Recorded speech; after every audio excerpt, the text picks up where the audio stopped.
Good morning, ladies and gentlemen. Welcome to Track 3, Data Ecosystems and Platform. My name is Ben Choi. I'm an assistant professor at Nanyang Business School, and I am your track chair for this track today. Please feel free to scan the QR code which you can find on the screen right now. That is important to enter your questions using the app, and we'll be using that for the Q&A later. Thank you very much. To kickstart, we'll first have a fireside chat, although the weather is getting pretty hot. I think we need outside chat. Okay, so this chat is titled Enable Your Business User and Build a Data-Driven Culture. We have two excellent speakers with us today. Our first speaker is Mr. Shanmuga, Director of Architecture and Chief Evangelist, APAC, Denodo.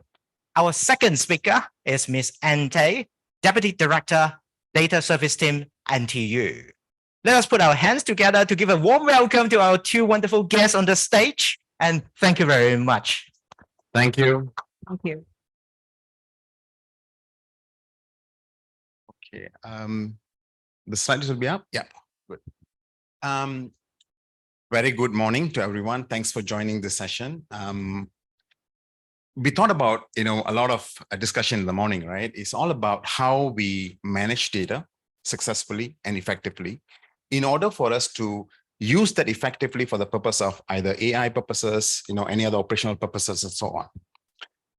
What we know for sure is that when we go on and look at many of the ecosystem of the environments in the organizations, one factual thing that we will find out is that distributed data is here to stay. What I meant by distributed data is in the past, years, many years. And in fact, when I started, 20, 25 years ago, I started as the ETL engineer. So you can imagine that the effort, time, cost spent in moving data, copying data and moving data to a location where organization then can use for the purpose of either reporting, analytics, and many others. Fast forward to where we are now, 2023, we still do ETLs. Surprise, surprise. What I'm saying is, it's not that we shouldn't do ETL process, moving data. I think it should be limited or minimized according to the needs. Because the distributed data is here to stay, we actually need an environment to manage data more effectively. So the question is, what if we have a logical approach to manage data? Here, logical approach means if I can connect to data, leave the data wherever it is, right? It could be operational data, it could be your data warehouses, data lakes, and many yet to come, right? For example, SaaS applications. And also more and more we see data lake houses, which are lake houses or data warehouses on the cloud. Now, the question is, how can I logically integrate this information and deliver that to the users? And guess what? That's what exactly NTU did. Leveraging a logical data strategy, data architecture to enable users to empower themselves to deliver data-driven culture within the organization. So let's go on. Where do I, okay, there you go. So no need introduction, I guess, right? Ben have already introduced us.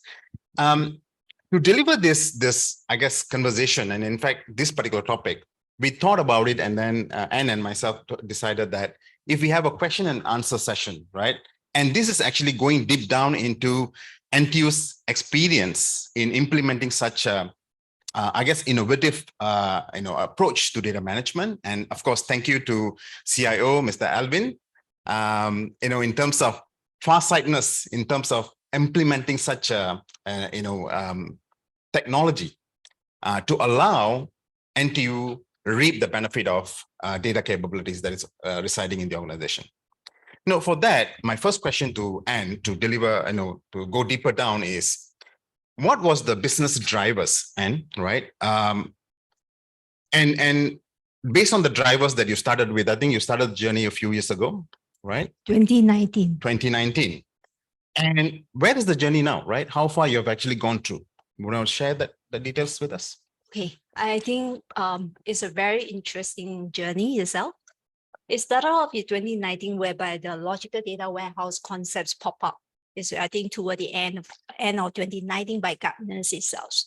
So I'm from the technology side, so virtual machine, all this kind of thing, virtual storage, even virtual database was there at that point. So what is virtual data? I'm just curious, right? So when I come to NTU, the first thing is, hey, we have a lot of data, right? I think generally in most organizations, we got a lot of data. And on top of it, we also adopting SaaS solutions, COT solutions. So against all this data are being locked into their particular system. I don't like to use silo, right? I rather say the disparate system. So I'm thinking is that why not we have the platforms that I can pull out all this data? But the next question comes to me, say that, hey, where is the storage? Because traditionally, I say I need to load first before I can use it. So this virtual data concept came to me and say, hey, it's a good idea. I don't need storage. I just need a connectivity to the source itself, and I can combine it. So this unified platform become very, very interesting. That's where we adopted in a very small scale in starting 2020. We have a POC. We pull out the student data, and we have a first user from SASD. So her use case is that I need to jump multiple hop from business to IT and 2 and 4 in order to get the data for researchers. They say, why not? You try it. And within a week, he got the data. And that's compared to 6 months. The same use case, he took 6 months in order to get data. And just within a week, she managed to get all the data she needed. And she's able to validate the data in real time because the data is pulled in real time from the data source itself. So that's how we started off. So unified platform, single point of entry. So we adding on more, right? Student data. Recently, we had learning data coming in, right? We have a new center set up called Inspire under CLTP. So we helping them to pull in the data from the respective faculty itself. They are doing very good on that. So that's a unified platform. The other thing is that consistent definitions. Through the journey itself, we also found that pulling the data from different sources, we found that, hey, how come there's different definition, right? For example, how many genders should we have? Female, male? Surprisingly, we have more than that. Right. That's scratching my head. Interesting. How can we have more than 2 gender in this university? So we found that actually individual department team, even the same department having different definition. But in the past, we don't have the tool to showcase, but today we have it. We showcase, they laugh. They say how we can so-called fine-tune this, right? So using the platform like this, we are able to showcase, we are able to put in the rules, we are able to translate it right away. So the consistency definition, that's how we can achieve that. Right. In terms of core business metric, probably I already touched on. Number one, my CIO said, don't spend money on storage. Okay. Don't create another data warehouse, which is it sounds real to me. Why we wanted to create so many copy of data, right? At the very starting point in 2020, I remember I approached one of the department. I tell, where do you get this data? They say that, oh, I download from website. I say, how can that be? It should be coming from authorized sources itself. But that is the real fact because the data is locked within the respective system. So only you can go to the respective person, you can get the data, right? So we need the data. Number one, we don't want to copy the data. This is the first business metric. Don't create a second copy or third copy or even multiple copy of data. That is the key point, right? Number two, we need a very fast, right, and effective way to get the data. Don't hop multiple teams, right? Don't execute multiple ETL batch job in order to get the data. Yeah. Because this world is changing so fast. Okay. The data is changing fast. Exactly. So we need I won't say real time, near to real time. We are not stock market. We don't need that thing. So these are the 2 key things, getting the data faster, better, right? And more efficiently. I think that is also the core business metric to us. So central data governance and security. So imagine once we data can put into central place, the next question is how are we going to govern it, right? In terms of ownership, in terms of who is going to govern the data quality, all of a sudden become available to us. We have the tool, just that we don't have the process. We have people, right? So that's where to this journey itself, there's our SASD department, our student departments, they have created their data governance policy, right? Because we have the tool for them to discover the data. We have the tool for them to evaluate the data in real time. We have the tool for them to apply the rules, right? We even have the tool for them to showcase to the user in real time. So in all this in place, the central data governance security just nicely kick in. Yep. Thanks, Anne. And I think in my discussion with Anne, one other point also came up, which I think quite strong. Just touching on the point of data governance security. In many organizations, we realize that it might be multiple tools that we need to bring together, right, to apply the governance security. Leveraging the logical data platform that you put in, Anne, I believe, and I know that you mentioned this also, they're actually controlling and managing the governance and security within the same platform.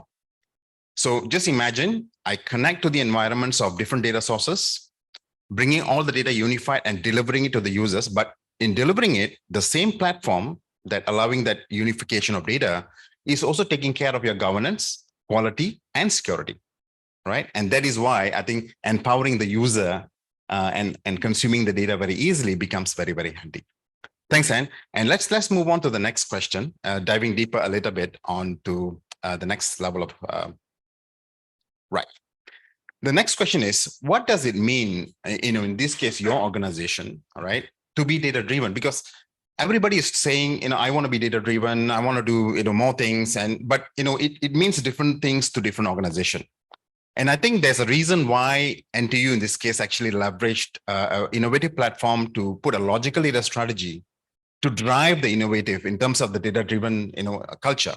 So, and in your own experience, what that means and how does the organization leveraging the platform for delivering of data-driven culture. I think to be data-driven, the raw material is data. Sure. So the first question is how we can get our user. I'm not talking everybody, but authorized user, right? To be able to get the data faster and better, right? That is the key points for the data-driven themselves. So using the logical platform itself, I think it itself provides us a facility, a capability to be able to access the data, right, faster and better, because we connect to the data source in real time, near to real time, so to say, right? So any changes on the underneath data sources itself is reflected on the logical data warehouse. Unlike in the past, right? People are familiar with data warehouse, especially in financial sector. You will take one whole day in order to get the data because you've got tons of batch job to run, right? But from here itself, with the logical platform itself, right away, we pull the data right from the source itself, right? And this platform also provided the discovery, right? So I receive a lot of requests saying, and how does this data looks like, right? Is it first name first, last name first, or what is inside this particular table, for examples, right? In the past, probably you need to download the data and send to user through email or whatever form. But in this platform, we just show them the schema structure. I say, hey, you just go to this portal called data.ntu.edu. Go there and check, is it the data you wanted? If that is the data you wanted, please contact the owner because we tag with the ownership there as well. So contact so-and-so, ask them, say whether we can get this piece of data. It's something like a marketplace kind of concept itself. So that's part for data access and discovery. So it's very important. We need to make sure the data is available for user, right? For them to derive the insight. That is very important. But against sharing the data, as I said just now, I purposely mentioned, is authorized user. We don't share with anybody. So we need a governance, we need a process and procedure in place to govern this. So in the university level, we have data governance policy to define the data handling. We have specific student data governance policy itself, right? To govern who owns the particular piece of data, who can share the data, who can read the data. So it's all well documented in all this policy. So finally, is data intelligent to drive decision making? Again, we know that data insight is not coming from one particular system. User need to create or need to derive the holistic analysis, right? So they need data from various sources. So to me, this logical platform allows us to connect to disparate data sources, being on-prem, being on SaaS, being even CSV file, even Excel file. We know that there's a lot of them. So this logical platform allows us to combine all these things. I can have multiple sort of databases, CSV, Excel file, all combined to become one single view. Right. In the past, I don't think that is possible. Right, you need the programmer probably write something to join left table, right table, import the Excel file into tables. I think multiple people need to do, but now we are empowering. This is something amazing, Dr. My user, over the night, they become power user. Right. They can write their own query themselves. They can combine the data without touching my department at all. We just provide them the raw data. So I think that's the beauty of this particular platforms. Actually, interesting point there, and I believe and I know in your organization when you implemented this logical data strategy, along comes a few capabilities, right? I mean, logical data strategy is actually empowered or enabled by what we call a semantic platform. How users are getting data is through the metadata that is made available to them.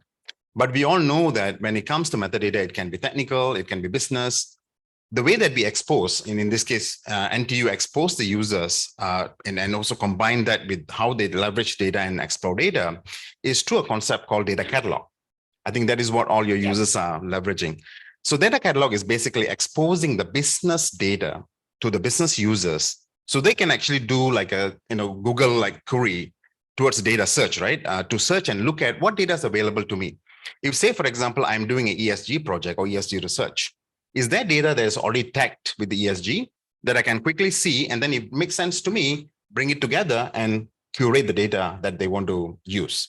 And I think interesting on top, the icing on top is the governance that you mentioned, and because the same platform delivers the access and discovery by leveraging the governance and the policy that you mentioned is very, very key, implemented on the same layer. So the users are not, need to check multiple locations where I'm actually doing something that is true by the policy. And am I, leveraging the data that is governed, secured? Am I going into any breach, for example? Yeah. Those all covered and centrally provided by this platform. I think that is what the benefit that really the users are getting. And kudos to you and team implemented such a environment for your users. Thanks for that sharing, Anne. Okay, so let's move on to the third question that I have for you. What have been the challenges faced, right? I think you mentioned here and there a little, but maybe if you deep down, go into the challenges and how this platform you feel and you believe have actually helped you and your users in overcoming those challenges. Okay.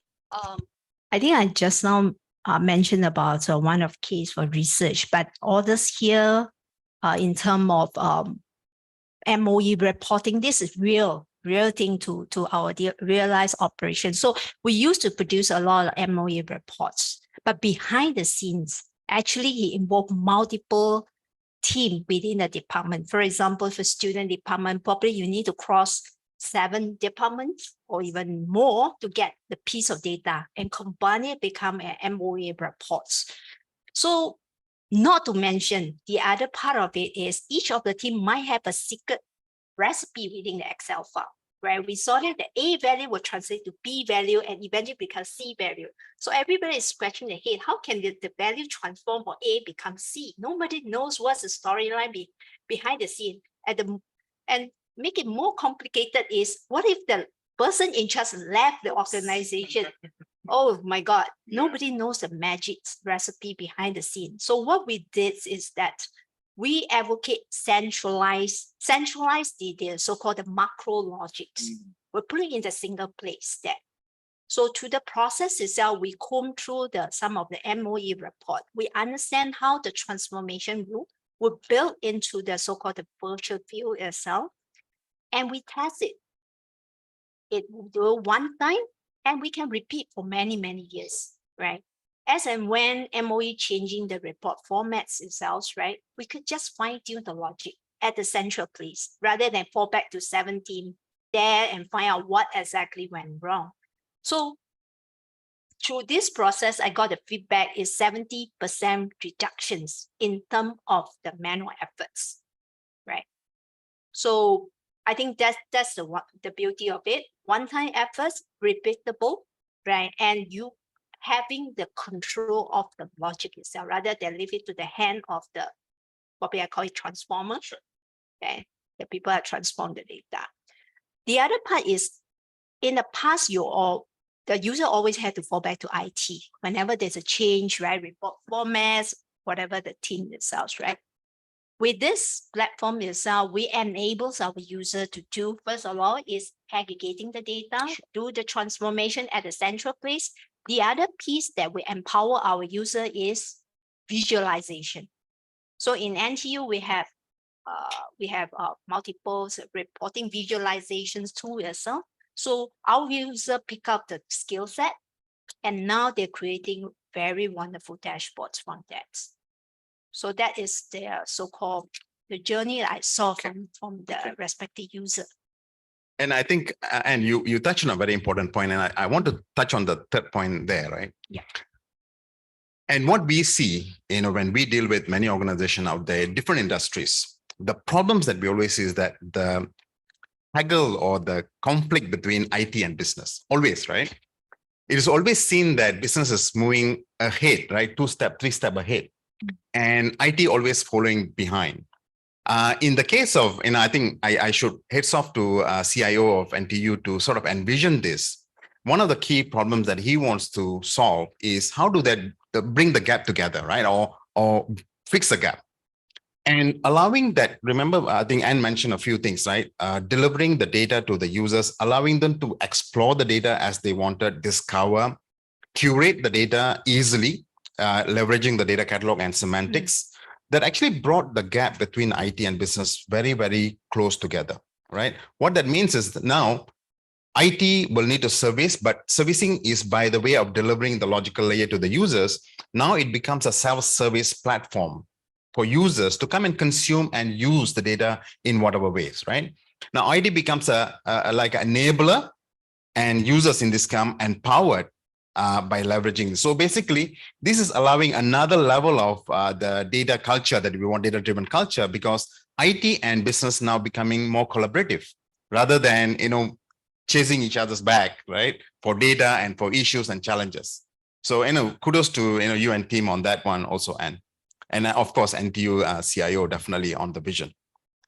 Moving on to the next level. Right. How has the logical data strategy helped in managing your data ecosystem? And your thoughts? I think I somehow touches on this itself, right? In terms of the logical data strategies itself, we are putting more and more data sources into this logical data warehouse. But of course, Sean, one thing I need to mention, this is not a silver bullet. Of course. Right? People will say, hey, you have logical data warehouse. Why you still need a physical data warehouse? Oh, I say, that's true, right? I'm promoting logical data warehouse, right? How come all of a sudden I promoting physical data warehouse? So my point of view is physical data warehouse still required. Why is it so? Because the data source itself keep changing, right? No system will keep the data for 30 years, probably only NTU, because we have the commitment to our student. We have the commitment to our student, but not for the rest of the system, being SAP, Workday, probably only keep for 1 year. Sure. So if you want to do a trend analysis, where is the data? Logical data warehouse will not fulfill the needs. So we need to stage the data somewhere. So that's where the physical data warehouse came into the place. But with this logical data strategy it's kind of very agile to us, right? It's available right away. So what we did is through the scheduled job within the logical platform itself, we just pump up the data, right, to the target data source itself.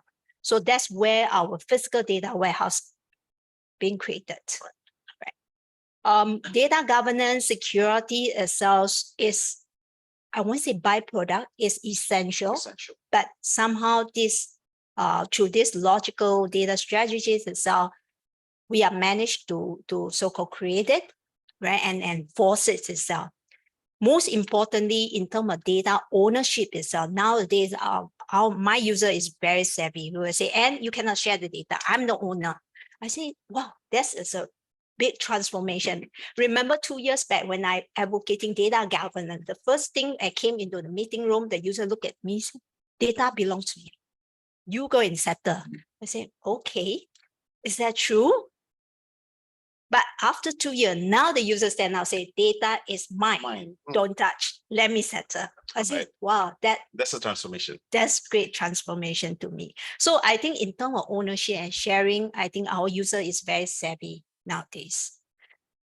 Finally, what I wanted to say that the agility of this platform allow me to advance to the next stage. I just mentioned we have a new department called Inspires, right? Under Inspire, there's an Atlas there. They're doing the learning data analytics itself. So we are piping the data to the new data science machine language platform, DSML platforms itself. It's just a plug and play. We just funnel the data over there. They start to experiment. They start to create their model itself. So I think we are having a future-proof platforms. Very interesting. For the interest of time, I just want to skip to a few other levels. Next question, next. For some reason, I think it's not working. Okay, anyway, if you want to just touch on one or two, just for interest of time also, and use cases that is leveraging the. Okay, use cases, I think we create a lot of dashboard from the student department, from the faculty's departments, right? even for application migrations, we use that to transform the data before and afterwards, before sending to the vendor itself. So application integrations from the old legacy system to the new system itself, we're also using the same platform. I think these are the typical key use case, use key use cases. case. Interesting. Yes. And to last question, and what are the benefits that NTU has gained? Of course, you mentioned a few already, but if you want to just touch on the areas that you might not have touched, I think you mentioned about the data now used for AI ML initiatives. Yes, Yeah. we're using that for AI ML. I mean, coupled together with the physical data warehouse itself, right? Because we know that AI models itself, we need a lot of GPU power for training itself. So there's something I also want to highlight. A logical data platform actually drawing the power from the source itself. So the legacy system or the source system might not be able to cope it, and it's unfair to them because they are dealing with daily operations. So we need to have another platform to power the AI models itself. That's where the logical data warehouse, I think out there a lot of product out there, right? Is able to supply the GPU to support supplement the yes. resource required for the performance. Yep. I think, Ben has been noting me that, time's up. But, Ben, over to you, but any questions from the stage? From the audience. Yes, please. Yes. For the I have one query. These data are very sensitive. Data, Yes. and I'm seeing your use cases. There are lots of. I'm seeing your use cases. There are lots of secondary usage you are having. Means not the primary use of the data. The data is so how you are managing that, because the data leakage or unknowingly passing the secret information into the secondary usage. So do you have a policy for that or governance on that? Because the logical data strategy is that double clicking onto secondary usage, primary usage, data sensitivity. Do you have all those components in your policy, or how you're handling this? Okay, let me think about this. Probably I break it into the people, process, and tool itself. Okay, in terms of people, just like I mentioned ownership, right? For all data, there is an owner of the data. That's number one. In terms of process itself, that's where we layer the governance, right? Whether it's a university-wide data governance policy or a particular student data data governance policy. Inside the policy, they mention what kind of data you can get, right? Whether for example, a research team come in and say, I want student name, address. First of all, the process will flow to owner. Is it agreeable? Of course, the owner will ask, why do you need all this kind of data? If the data is allowed, the next request from the owner probably say, I want to anomalize it. I want to mask the data. That's where the tool comes in. Our logical platform itself do have this capability, data masking. One small story to tell. I have this faculty come to me. He spent 1 year to find someone, even fork out the money, asking someone, can someone mask the data for me? He's looking around. Probably the amount is too small. They're running around. No one take out the job. So he came to me. He found there's a platform. I say, I give you access. You try it out. Within a week, he got the data masked. He's so happy. I said, and I got the data masked. Now I can do something else. After this, I think he created a wonderful dashboard out there. So that's where the people, process, and tool, all three have to come together in order to achieve that. Thank you. Thank you very much. Thank you. And I want to just wish my sincere, appreciation for NTU and the team for the innovative idea that they have and implementing some of this. And it's actually very, unique to find this happening in the educational institute. And I think NTU did it. All the very best in your journey towards more new use cases and innovative ideas to come on board. Thank you. Thank you. Thank you. Thank you very much. All right. You folks are too nice to our speaker. All right. Up next, our second talk is titled Data Lake, Data Warehouse, and Data Mesh. What are they and how to build the right data strategy for your needs? Once again, please do make use of the QR code to type in your question. So that will help me to manage it as well. May we now welcome our second speaker, Mr. Karthik Murugan, Head of Analytics, APAC, Amazon, to give us the second talk. Thank you very much.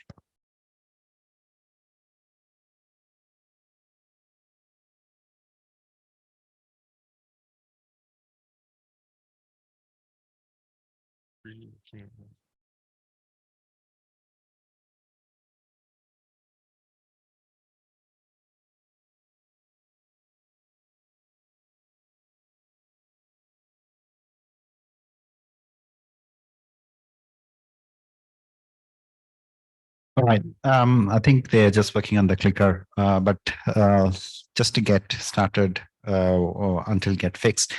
My name is Karthik. I look after the data and analytics services across Amazon for Australia and Asia Pacific region.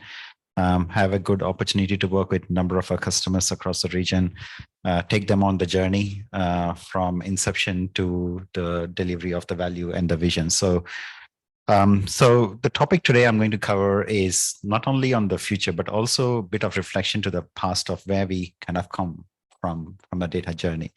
It's often important to reflect on that because whenever I go and talk to a number of our customers and organizations, and whether it's government or non-government others, they often get the questions, why I have to do this? And I think it's important to understand and reflect back and where we came from to answer that question of why and why we need to get to, right? And then I'll shed on some lights around how to kind of execute on some of those things. So without much further ado, there's a lot to get through. I'll keep on going. If there's any questions, feel free to raise your hand in between, and I'm happy to take the questions to make it more interactive, right? Okay. So data, we are all in the data conference, so I don't have to talk about, why data is important. Data is growing remarkably. 90% of our data today has been created in just last 2 years alone, right? So there's a lot of more data coming, and organizations constantly find it struggling to find the value of the data. They don't know which one to keep, which one to take, and it's always exploring all the time. It's driving lots of value, but it's hard to find which data is important and where to find that value. Only 32% of the companies reported that they're able to realize the value from the data. So every organization I go and talk to, everyone has the data. Everyone's focus is data, but how to find that value is important and is difficult to find. So data is imperative, but there is a huge gap, right? There's 30% of the organizations are growing annually with the data-driven culture.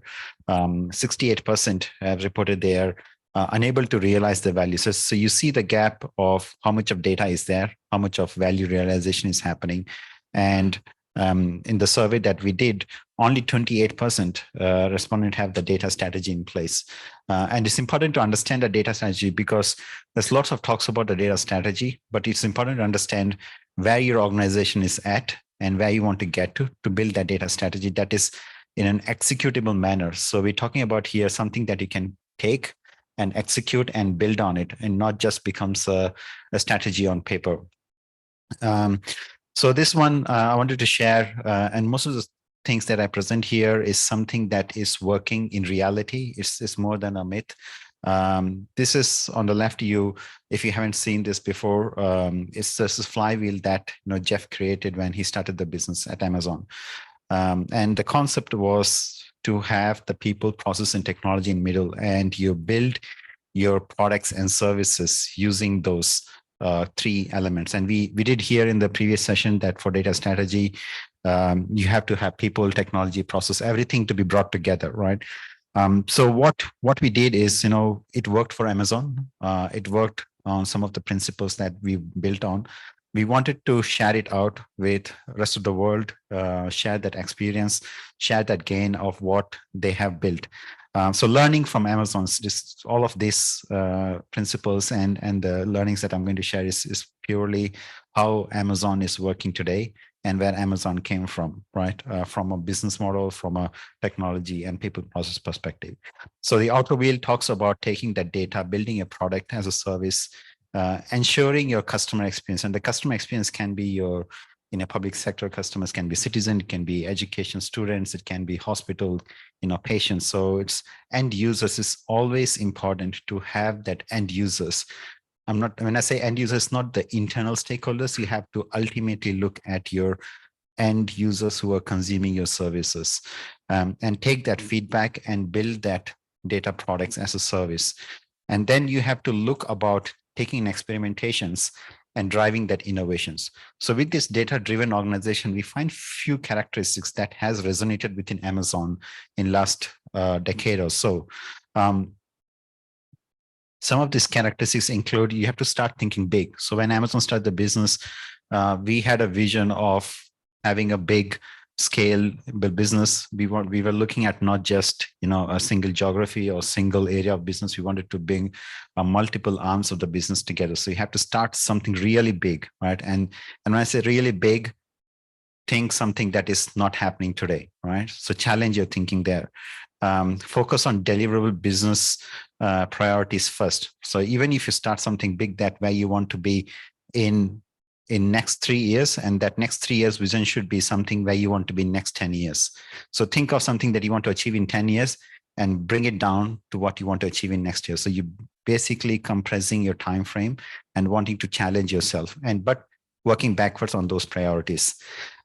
Share a leadership conviction. So the characteristics that we see is around the leadership, we have a shared responsibility, shared vision between the business and IT, looking at the strong collaboration between the end users and where the data is sitting. We also need to look at constant upskilling because technology is changing so fast. As I'm speaking now, there might be some new technology that is coming out, and you have to build a mechanism to build a scalability and build a mechanism to train. So when we came AWS as a business out of Amazon, we said, we wanted to get that cloud business across to all of a user base. We wanted to build that scalability skills, right? And we're not talking about 10 users, 50 users. We're talking about 1 billion users, right, across the globe. How do you scale and build that upskilling of 1 billion users? So you have to look at the security and privacy. I'll put it at the last, but this is actually a job zero for us. So when we start in a cloud business, this is the very first thing that we look at. Multiple layers of security that we look at when we go into cloud, from a network, applications, data, access. So you really look at 4 or 5 different layers of security before I can actually go and touch the data on cloud, right? Now, with the data platforms, every customer is in different journey. Some are just starting in the reporting, ETL, and then look at real time and then monetization. Now, most of the customers and the trend has kind of started moving to the second or third phase. That's where they really at, more inspiring into the last phase. So we really have to again look from where we started the journey from, right? So the data-driven outcomes is important because the journey will keep changing, but you also have to keep the focus on the outcomes. So there are different industry sectors have specific outcomes. So in healthcare, you might look at outcome as patient's outcome. In education, you look at how to accelerate the content customizations and look at the student experience.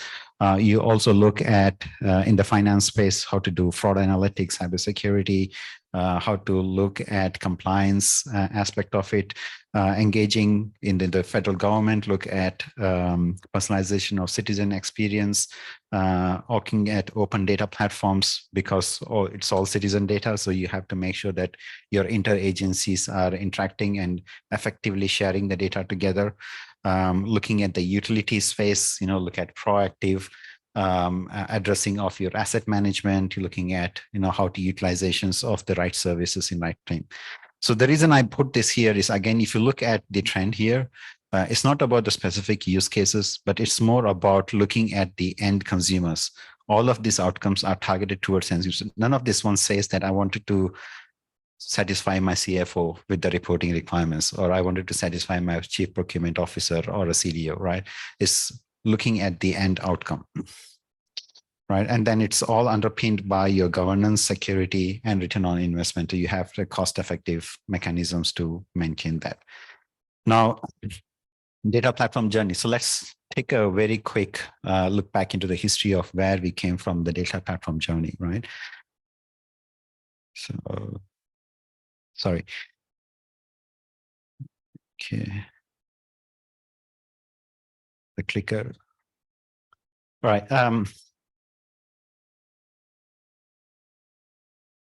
Sorry. So the data platform journey, if you look at where we came from, and most of us in the room, I don't want to say my age, so I'll say that I've been across on most of these things. So coming from the database and then looking at the era of the big data, and then came, fast data, people wanted to look at not only the velocity of the data and the volume of the data together, then the whole Spark thing came about, everything was Spark for a few years. Then everyone said, okay, I'll build the data platforms. I want to be able to be more agile. All the agile manifestation starts to come in, agile delivery, and the data platforms needs to work coherently with that agile manifestations. And now we are looking at the modern data platform. So modern data platform, the main driver and motivations when you look at the modern data platform is ability to share the data more effectively within the organizations and external to the organizations, looking at the business of the self-service capabilities, looking at the platform that needs to evolve with technology. So we're building the modern data platform not for a particular technology. We're building the modern data platform as a business capability that enables you to adapt new technology, whether it's ChatGPT 2, 3, 4, or whatever it may be tomorrow, right? And breaking those data silos. So you really have to identify the value of the assets that you have within the organizations and enable to quickly deploy. So think about that 2-year vision that you have, that you want to do, prioritize the business priorities and deliver that, right? Now, sorry. So the data warehouse is basically, I won't touch too well, but I know everyone knows it's just a structured data, relational data, and it had its purpose when it came. It was serving its purpose. It was very well established. Business was finding value out of it, but the world has moved on. The new types of source starts to come in. It came with a much faster pace. So we need to evolve further. Challenges as the data warehouse had, to move from a structure to semi-structure, how the schema can be more, flexible. You have to look at the costing of storage, how the data science community can start to leverage that capability, how to have, it has a lot of low flexibility. So you have to be more flexible as the business conditions were changing, right? And COVID is a good example in the last 2 years, what COVID has done from the transformation and how business had to evolve rapidly, right?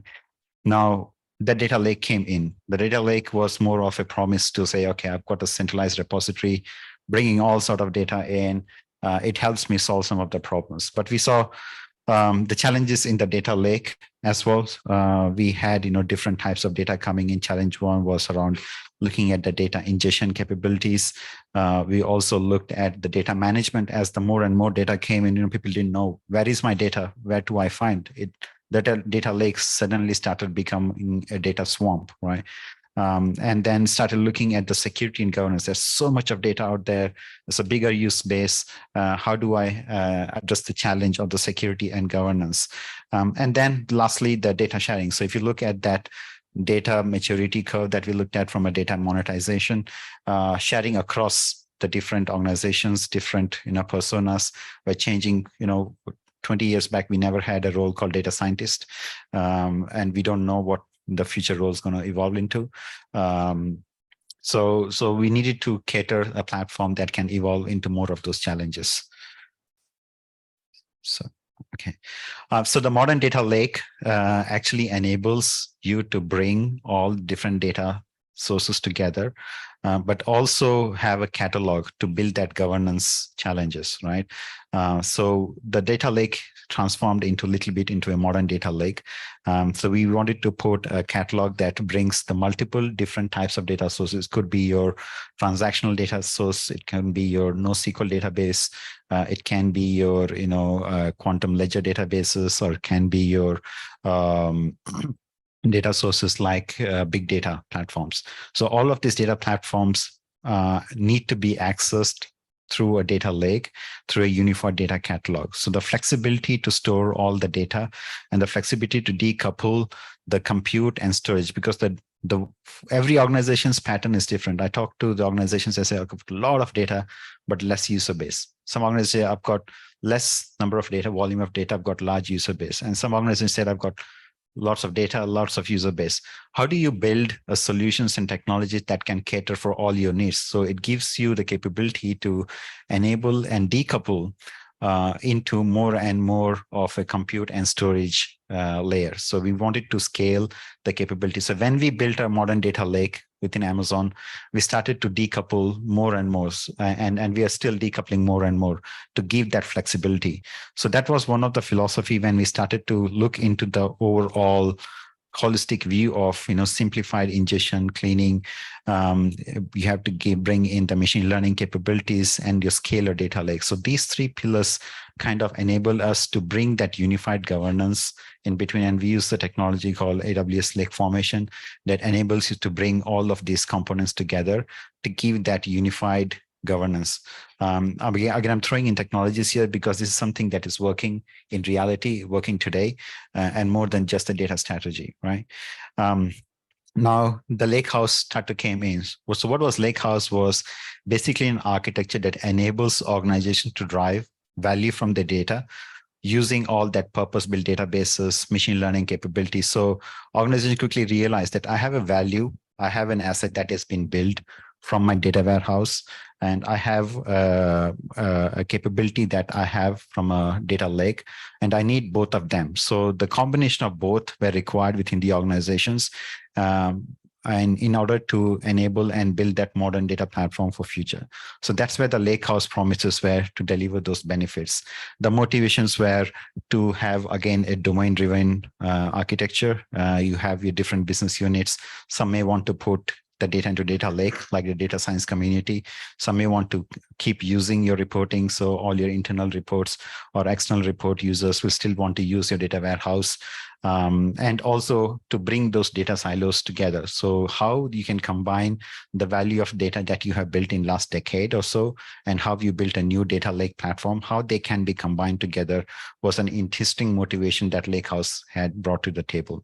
Now, if you look at how holistically now the complete end-to-end journey looks like, data warehouse, we touched about it. Data lake was basically a combination that you can start to see that machine learning and data science capabilities start to come in. You have data warehouse and data lake kind of come in. And now the data lakehouse architecture, which is effectively combining that unified governance. So unified governance in building that structured, unstructured data, and also bringing the different capabilities together, right? Now, the data challenge is still there. The data is still growing. New sources are coming in, incredible diverse volume of data coming in, more users, and the cost and performance started growing. So when the data lakehouse came in, the volume and the cost of the business started growing. Now we have to look at how to address that one. So we have to look at the modernization. So modernizations from an on-premises or from a legacy data warehouse, it goes into a few steps. You just uplift onto the cloud. You move into a move to manage capabilities.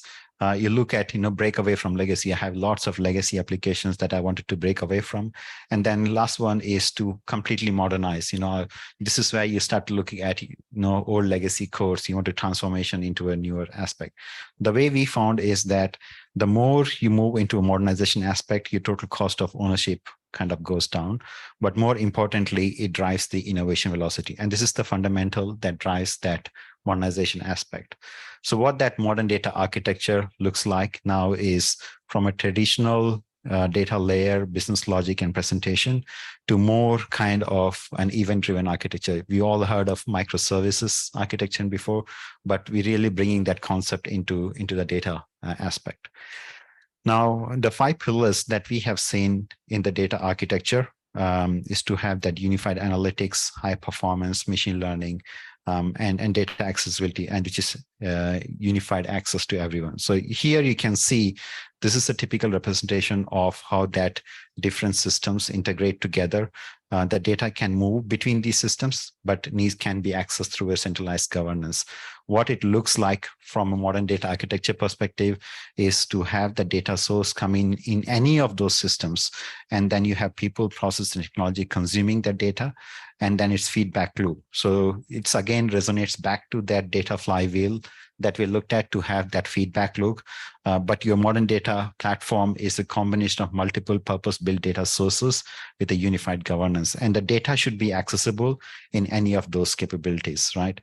So that's how the evolution of the data from a business intelligence to a data silos, data lake into a modern data platform. Now, we just quickly want to touch through some of the key characters. Yeah, so this is how the end-to-end storage architecture looks like when you want to execute from a store, query, integrate, and some of the services that we currently use within Amazon to build that capability across, right? So that's your modernization of your data architecture. So you can see how we started from a data strategy conversation, and we actually have gone into an implementation of the architecture that actually works to execute on that modern data architecture, right? Now, the data mesh is an important concept that to start to come in and to look at the architecture tenets, data as a product, domain-driven centralization, and how to build a self-service data platform capability. So building modern data strategy further is to look at your data mesh architecture. So once you have your one modern data architecture, you can build on it and share with your multiple users. So this is where really scales your organization from a single modern data platform into end-to-end from a data producer and consumers. So this is the last concept that I wanted to share with everyone here. What this producer and consumer actually means is within Amazon, when we started the business with e-commerce, Jeff said, okay, we're going to start with the business selling book, right? So we said, okay, we wanted to now have your consumers, which can be your procurement team, finance team, and they said, I want to build a warehouse. How much warehouse we have to build? How many procurements we need? How many trucks we need to buy?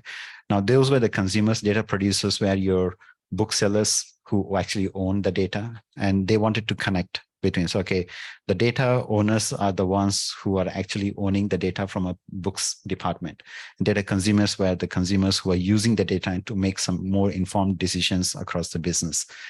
And then we built a platform here. So, okay, we're going to build a trusted platform where the producers will own the data and the consumers will consume the data from there. And the modern data platform is right in the middle, which has the multiple sources of data. It can be structured, semi-structured, unstructured data, and all of that needs to be connected. The consumers, some are analytics, some are data scientists, some are just purely looking at forecasting of demand and planning and supply chain aspect. Now we said, okay, that's fine. We built it for the business, for books. Now, okay, then Jeff said, okay, I'm going to buy 50 more businesses, 20 more geographies, and 100 more, and hundreds and thousands and millions of customers. Now we need to look at the scalability. So, okay, let's go into a complete serverless model where the whole platform can scale on its own without having to understand and build that capability truly for the business. So it's a good example of how the business scalability came in. We still didn't differ from what the vision was in 2 years' time that we want to achieve. And the modern data platform was truly an underpinning foundation to enable that capability. All right, that's it for me. All right, thank you very much. Any questions from the floor? Yes, please. Yeah. Hi. Maybe wearing my more data analysis hat. I have a question regarding how the what is this called? The modern data platform actually kind of how to conceptually think about it under the hood. Because basically with unstructured and versus structured data, right? The access patterns can be quite different. So are we talking about different technologies underlying it with like a central way of accessing, or how does that work for an analyst or a data scientist? Yeah, so it is basically looking at the technology capability and then also bringing in the different types of personas. So data scientists, data engineers, data analyst, all of them wanted to access the same piece of information, but they have their own preferred tools, right? So if I talk to data engineers, say, I want to use my data engineering Spark programming notebook. Data scientists say, I want to use my R or Python Studio to access the data, but they're all striving to access the same piece of information. So the way we built is we built a shared storage layer to access the data with a unified governance. And then from a compute perspective, depending on the business need, it's a separate compute and separate purpose-built engines that is servicing the needs of these personas. All right.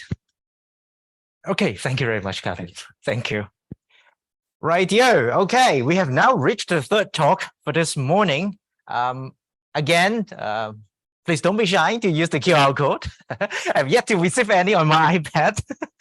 Okay, coming up next, we'll have Mr. Vincent Wong, Director of Software Central Technologies, Continental Automotive Singapore, who is going to speak to us about accelerating automotive innovations with data. May we now welcome Mr. Wong, please.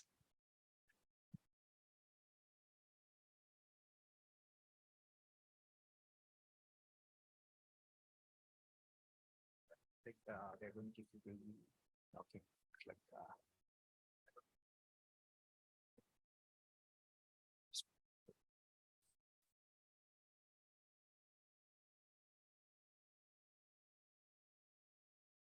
this for this week.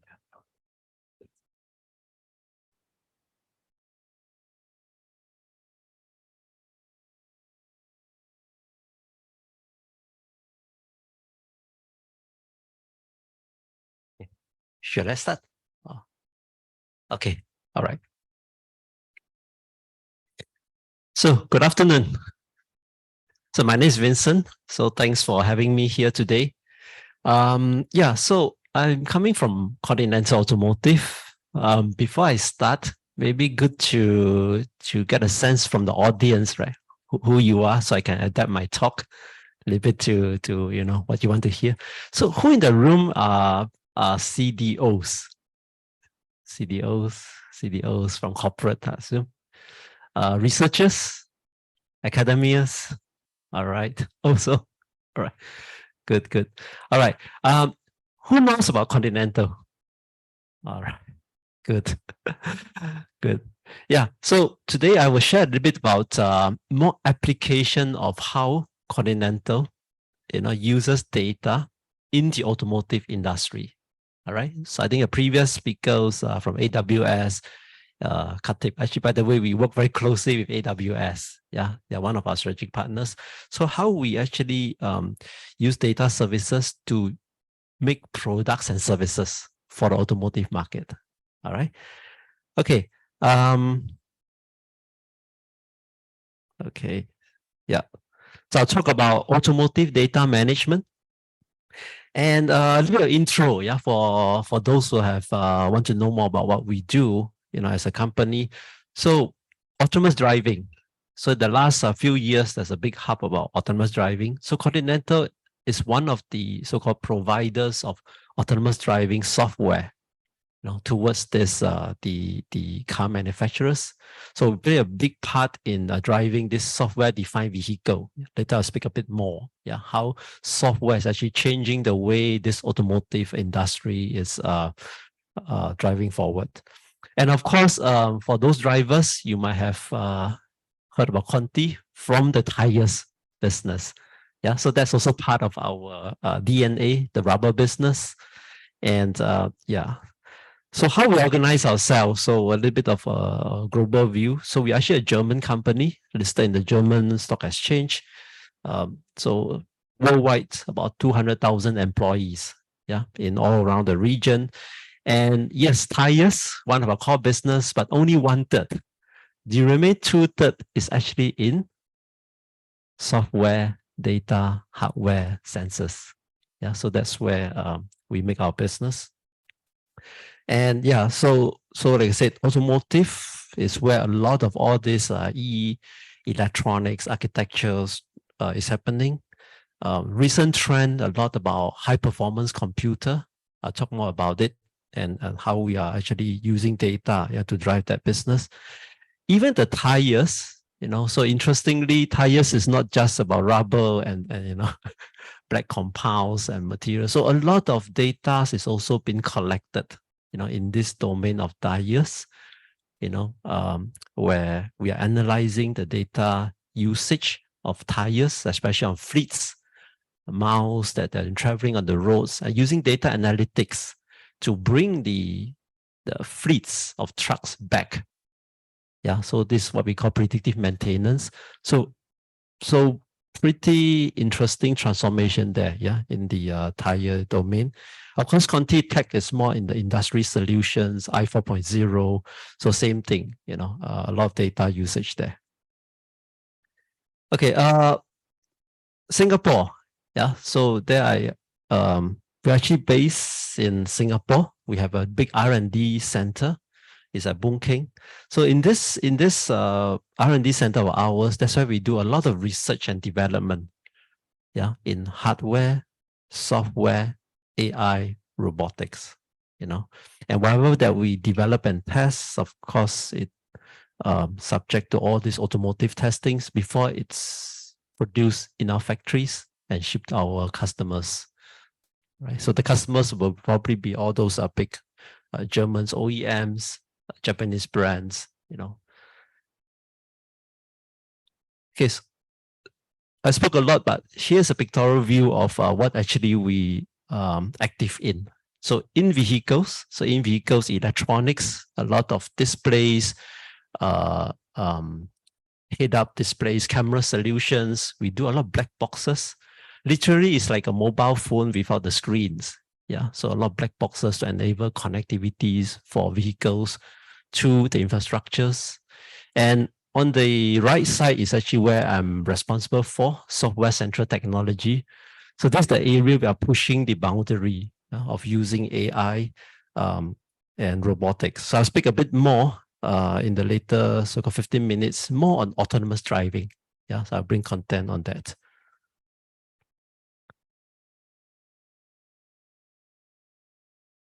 Okay, some ideas, how we innovate and bring it to business success.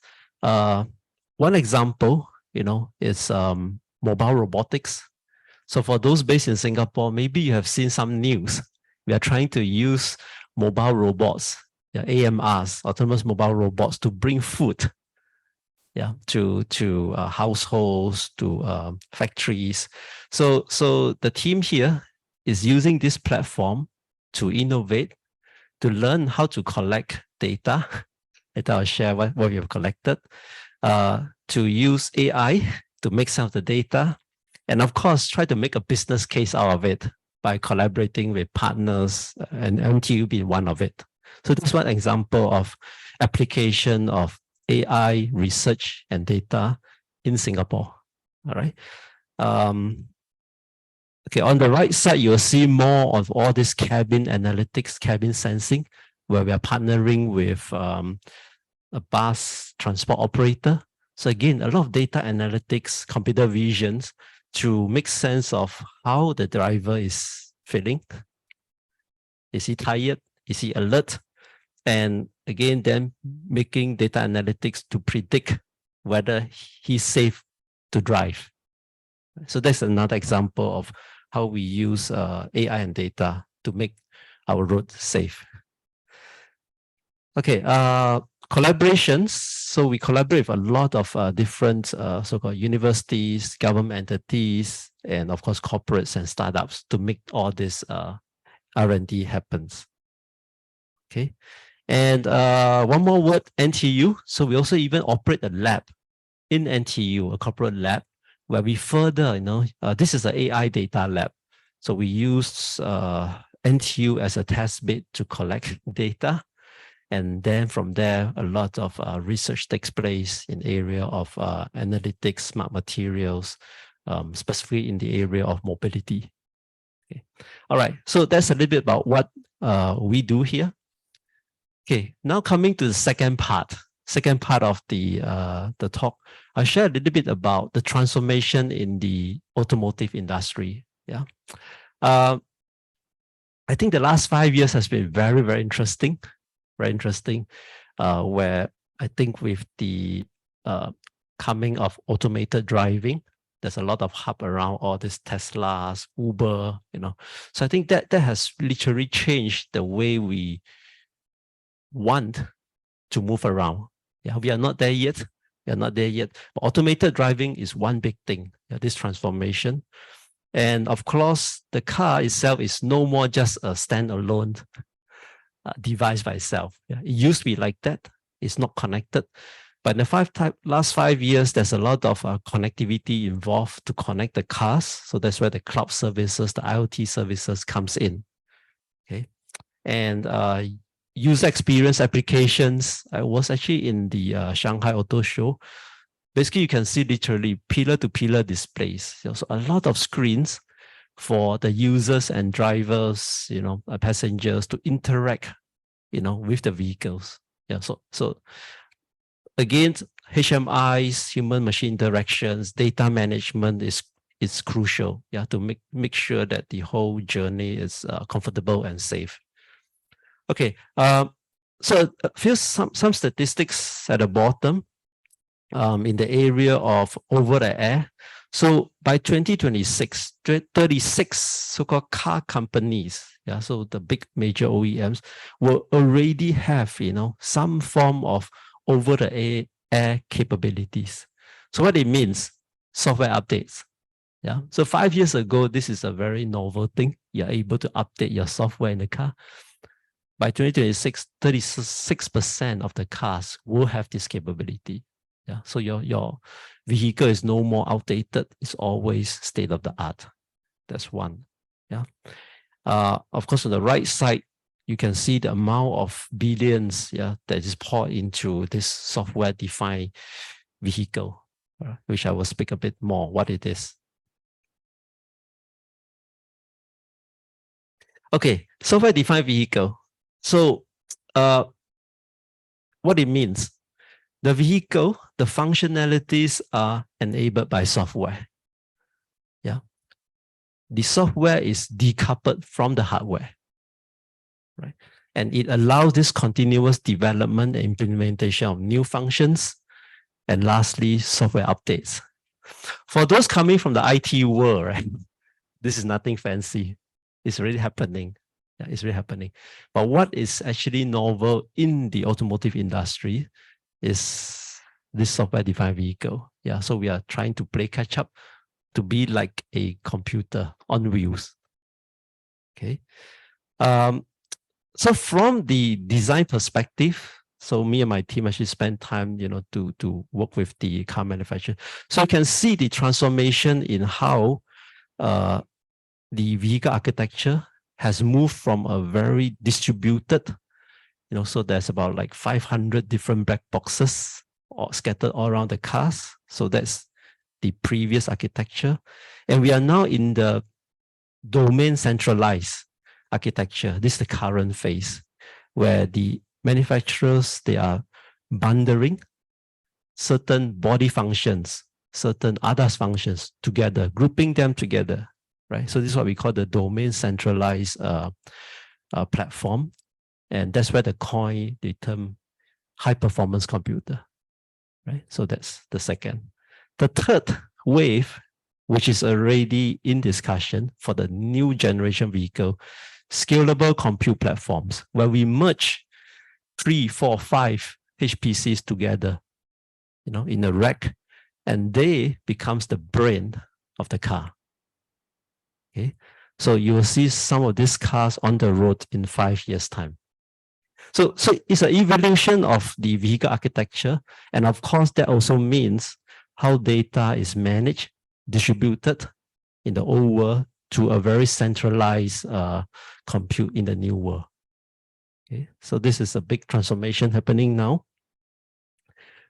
And so the analogy about, this IT or mobile that's on the right side, right? So today, Apple iOS is decoupled from the hardware, right? You can update your iOS models, software versions, and if backward compatible. The vehicle today is not able to do that. That's not possible today, right? And that's why this whole revolution about software-defined vehicle is trying to bring ourselves forward.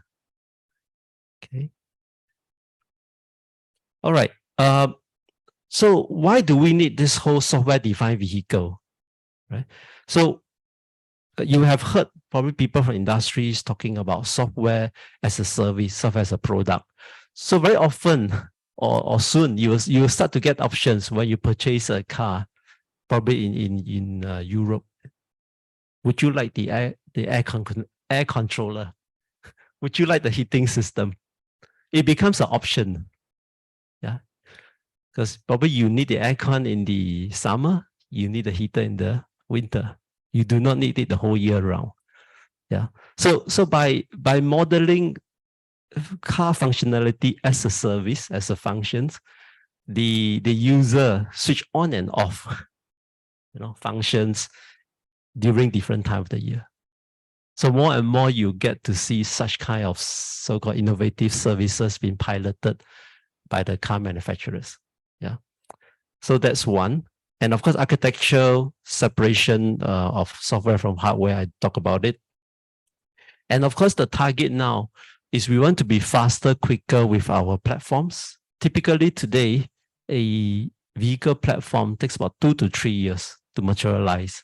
So you often see a new release from the OEMs, about 3 years, 4 years, new car in between, facelift, model year. So to speed up this, so having a software-defined vehicle where you decouple software from hardware will enable faster product options. Code to road, of course, from R&D perspective, we want to quickly develop, integrate, and test, our software. Okay, and we also use a lot of simulation tools nowadays. Yeah, later I will show some videos, the tools we use to simulate the different driving conditions. Okay, so today, since the earlier speaker talked a bit about AI, so here I bring one video about AI development at Continental to let you have a flavor of what we do. Yeah.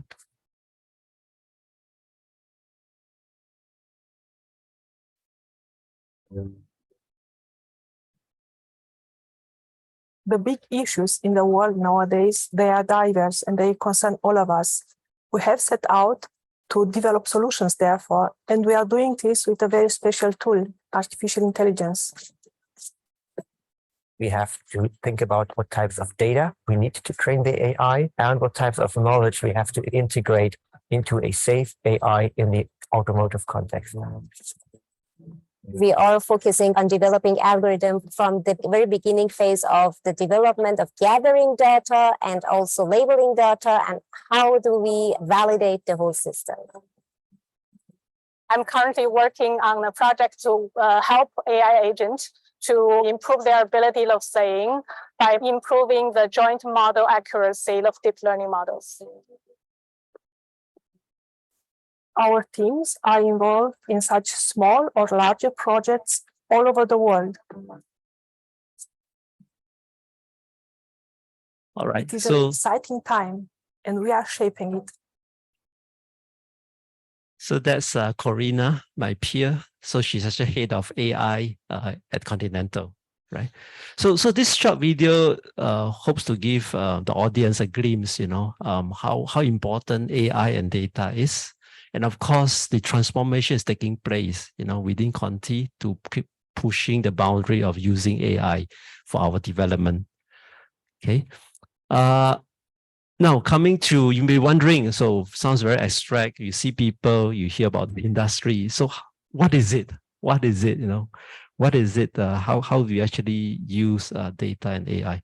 So in this example, I take one example from autonomous mobility. We have a development team in Singapore.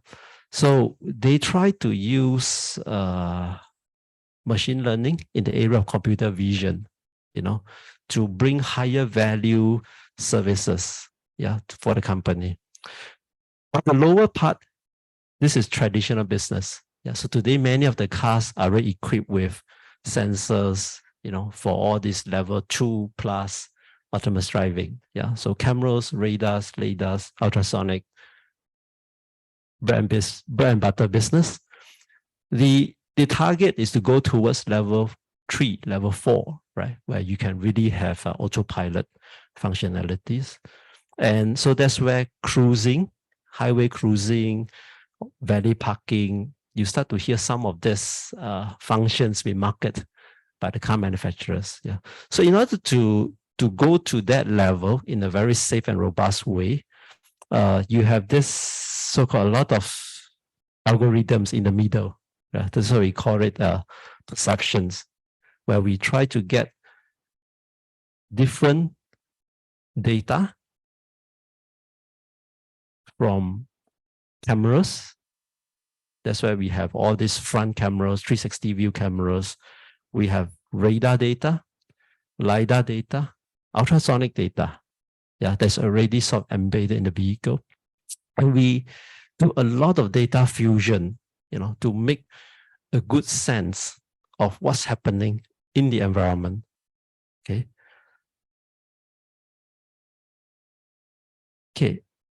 How we do that? From the data perspective, right? So we aim to create a very robust and comprehensive set of data, right? So example, later you'll see a video of our data vehicle going a little bit around Singapore. So if the aim is to find a crowded junction location, so we send our cars to Little India, to Chinatown. So there we get a mixed bag of high quality data set that best describes, what's happening in the pedestrian world.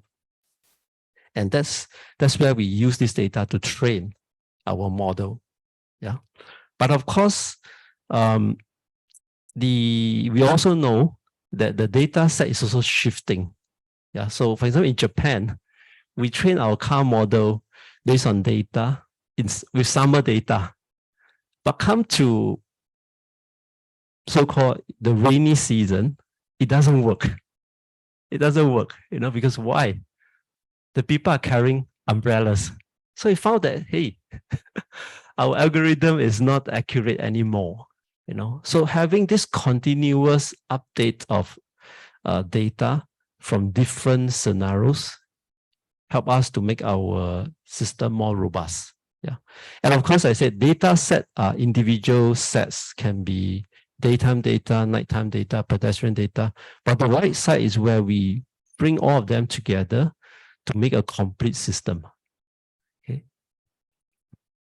Okay. So here you can see this example now, right? So I think this is at the CTE.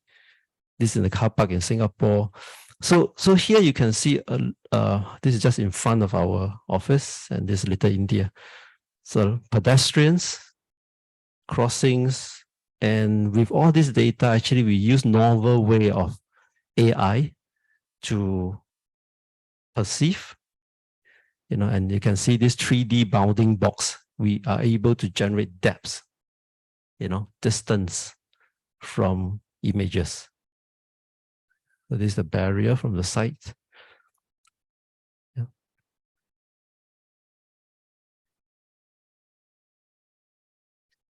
So this is an example of the data set that's been collected in the 2 years of doing this R&D. Of course, there's other form of data set. Remember earlier I talked about the mobile robot. So we also have data sets on pathways. And I think that's one of the more latest based on our research that is available. There's a lot of data sets available for streets, but not so much for pathways. And we continue to collect data. Okay, so coming back a bit about now, what do we do? So data, let's say collecting, I think it's not the big difficulty after we learn how to collect, but I think it's more about this cycle, right? The earlier speaker was talking about flywheel. So very similarly, how you collect the data, right? And then you train the model, you release the model, you deploy it. And of course, with software-defined vehicle, we also get feedback. You want to get feedback, continuous feedback, right? And then you learn by labeling and training again. So this whole cycle now, Continental has managed to find a framework in order for us to continuously collect, deploy in real-world vehicle, take back the data and train our model and feed it back into the cars. Yeah. All right. So to sum a little bit about how this whole automotive world is now moving head on to take on this data challenge.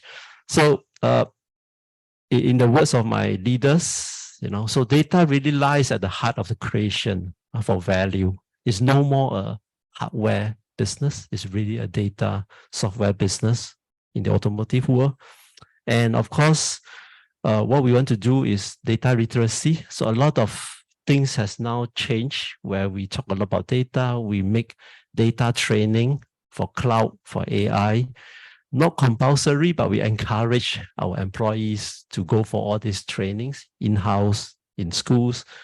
And of course, data lake, data strategy is been rolled out more and more across business unit. So the business unit are not having their own data lake, but by partnering partners, like AWS and other companies, we are able to share data across business units. Yeah. Okay, so to conclude, right? So you hear a lot about what's happening in the automotive industry. So first message is, yeah, we are transforming. We're transforming using more data, more AI. And here I open the floor for collaboration. Like I said, we have certain data.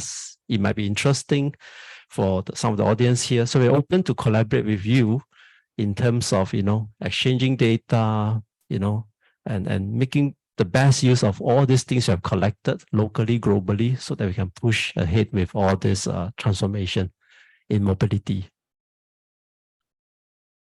All right, so thank you very much for listening, and feel free to connect to me with me, and I'm open for questions.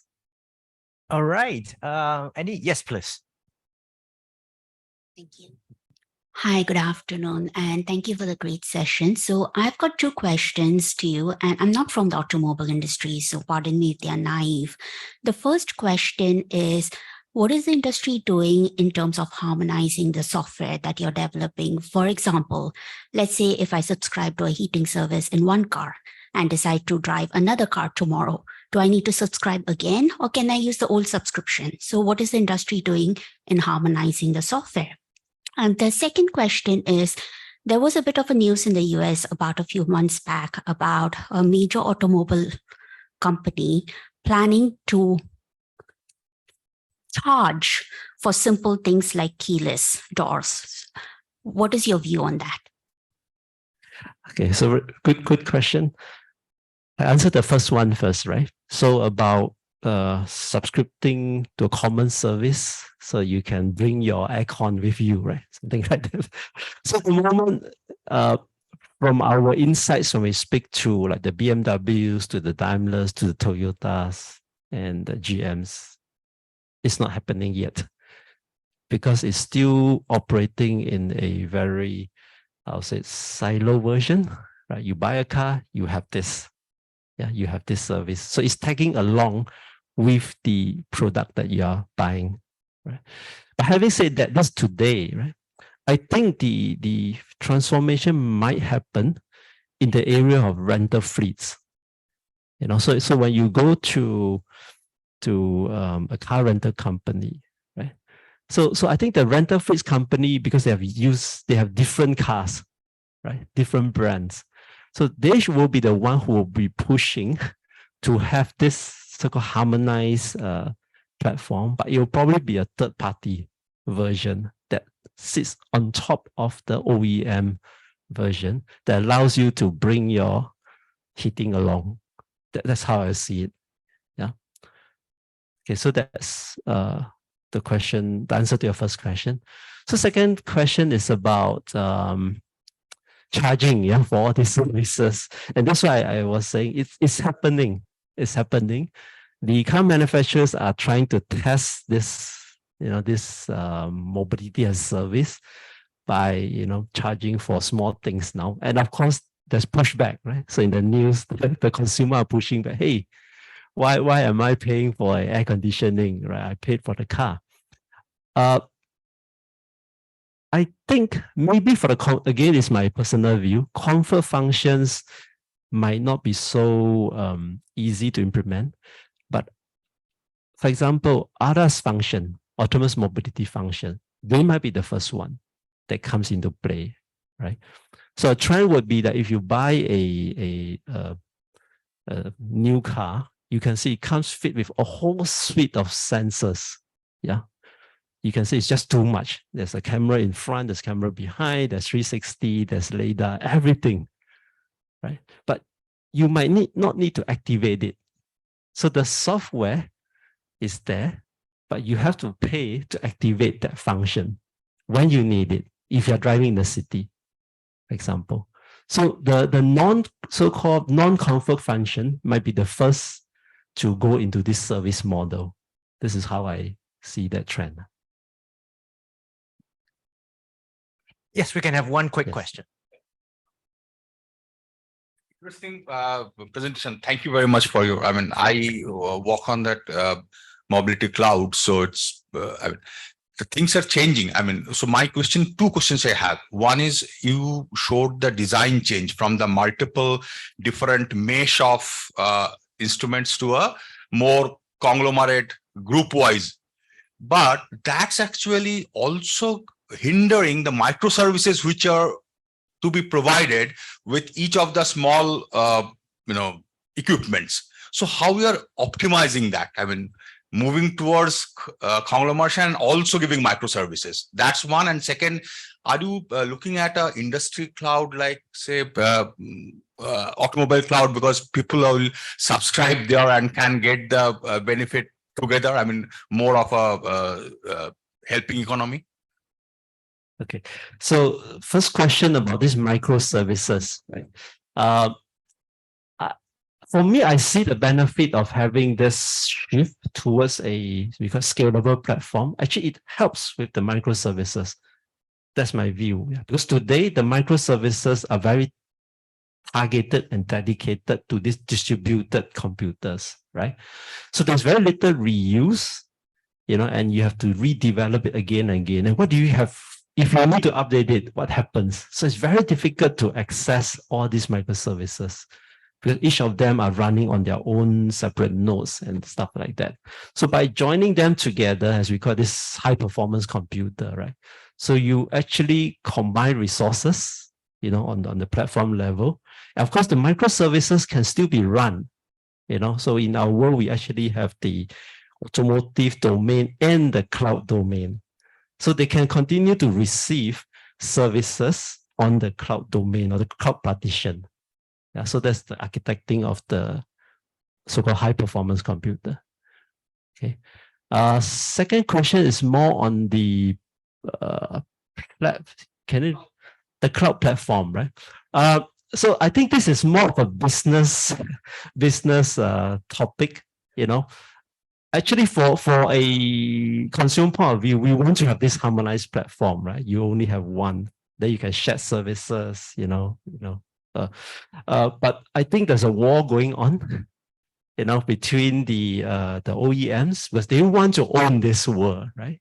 And they don't want users to migrate so easily, because once you have this common platform, your user can just migrate very quickly, right? Yeah, so by having a dedicated so-called separate platform, they control the data, they control their customers, and that's where they have this stickiness in there. So let's just monitor this. But again, probably it will start with the commercial fleets first, where you have this common platform. Slowly you move into individual users.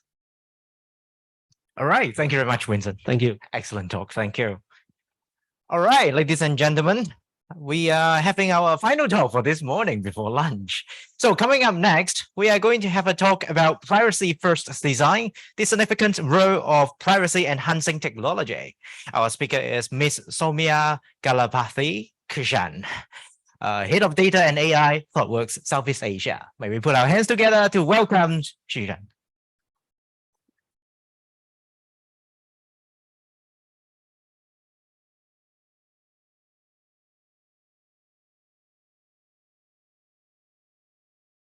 Thank you for the introduction. I'm Sowmya and I lead the data and AI service line for Thoughtworks Southeast Asia. I'm also part of the SusTech. Let me move the screen. Is it moving? Yeah.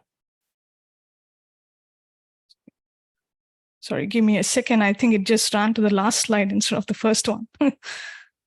Okay. So I'm also part of the SusTech Digital Trust Committee and leading the privacy enhancing tech work group, right?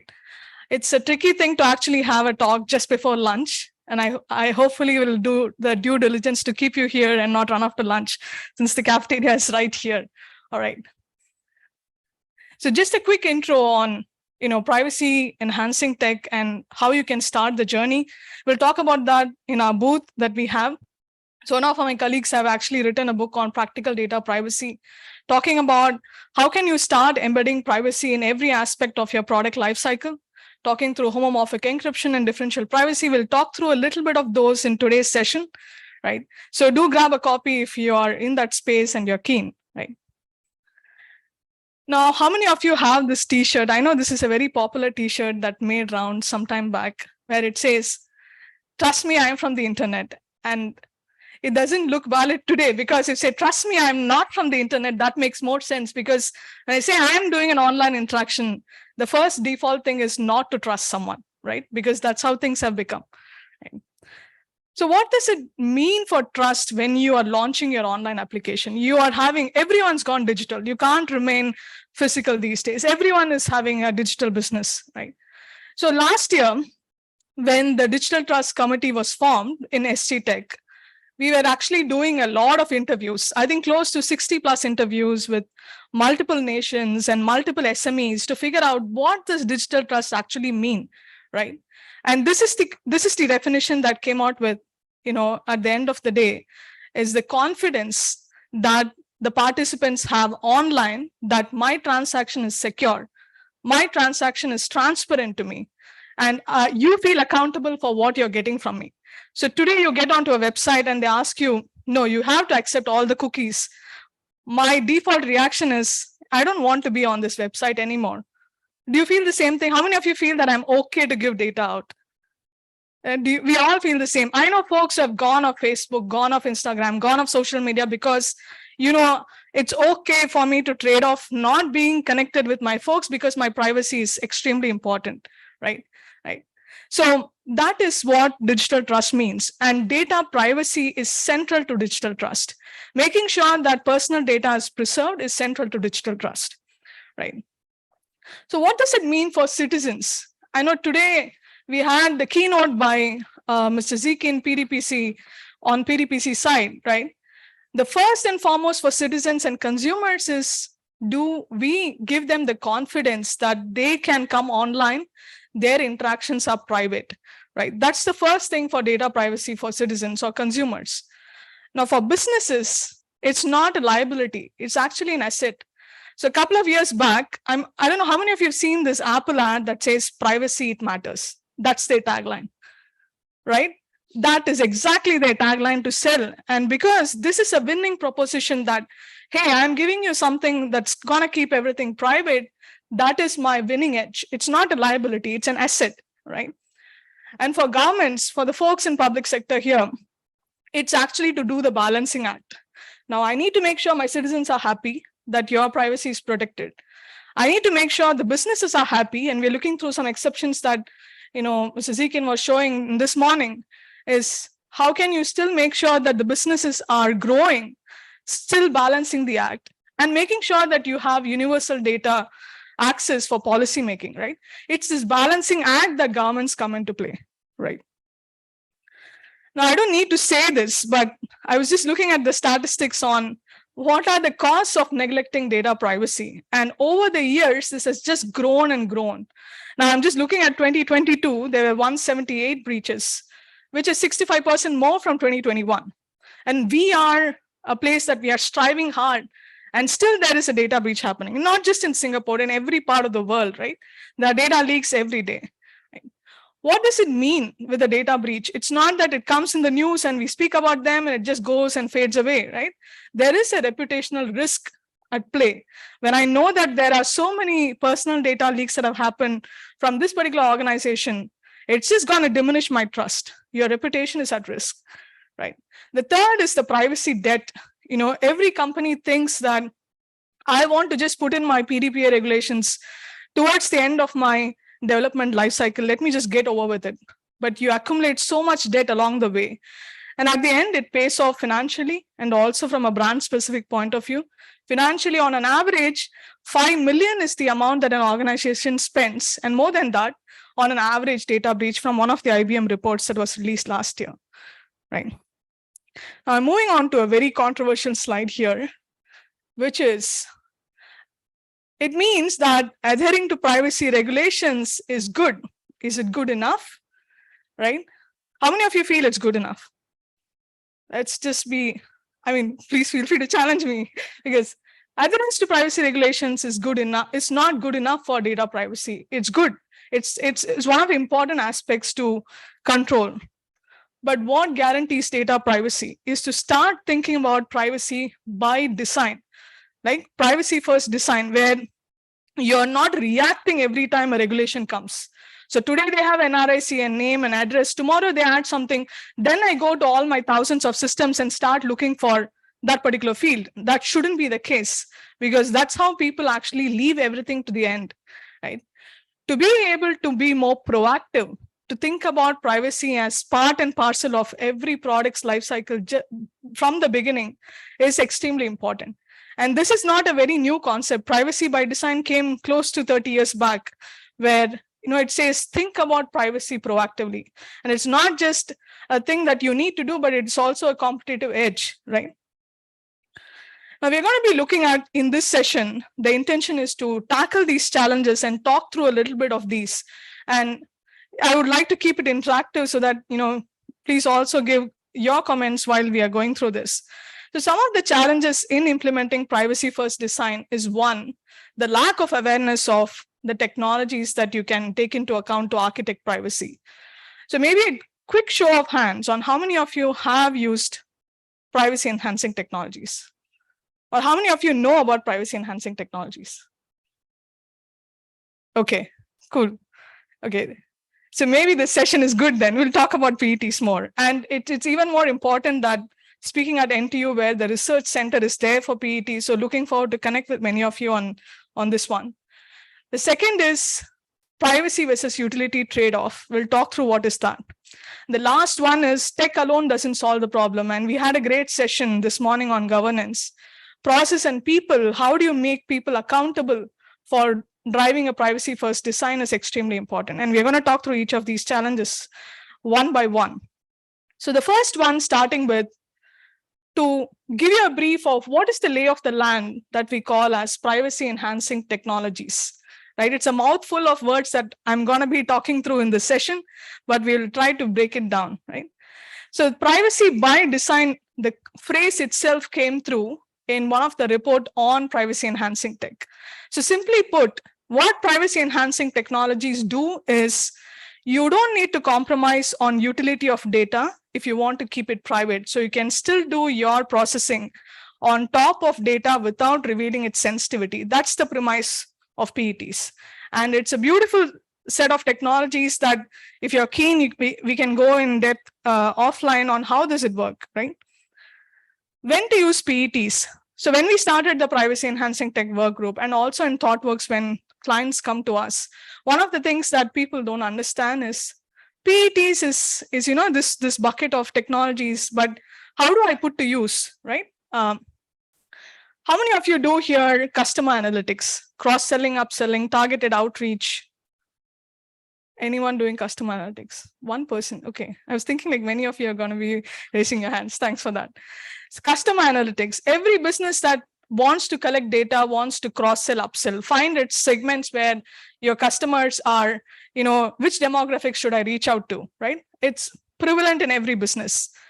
The second is, say, these are not the, the super set of scenarios, but we have a lot of people in the healthcare who want to actually get data from multiple sources, link them to actually start nudging people, say, you need to promote healthy lifestyle, right?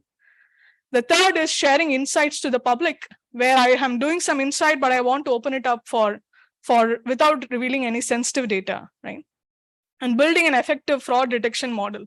Anyone in fintech here, you're talking about fraud detection model. Now, these are all cases you will think, okay, how many of you think I need the PII data for all these? And I can't be doing this without PII data. How many of you think that you actually need personal data fully to do custom analytics, for linking, for sharing insights?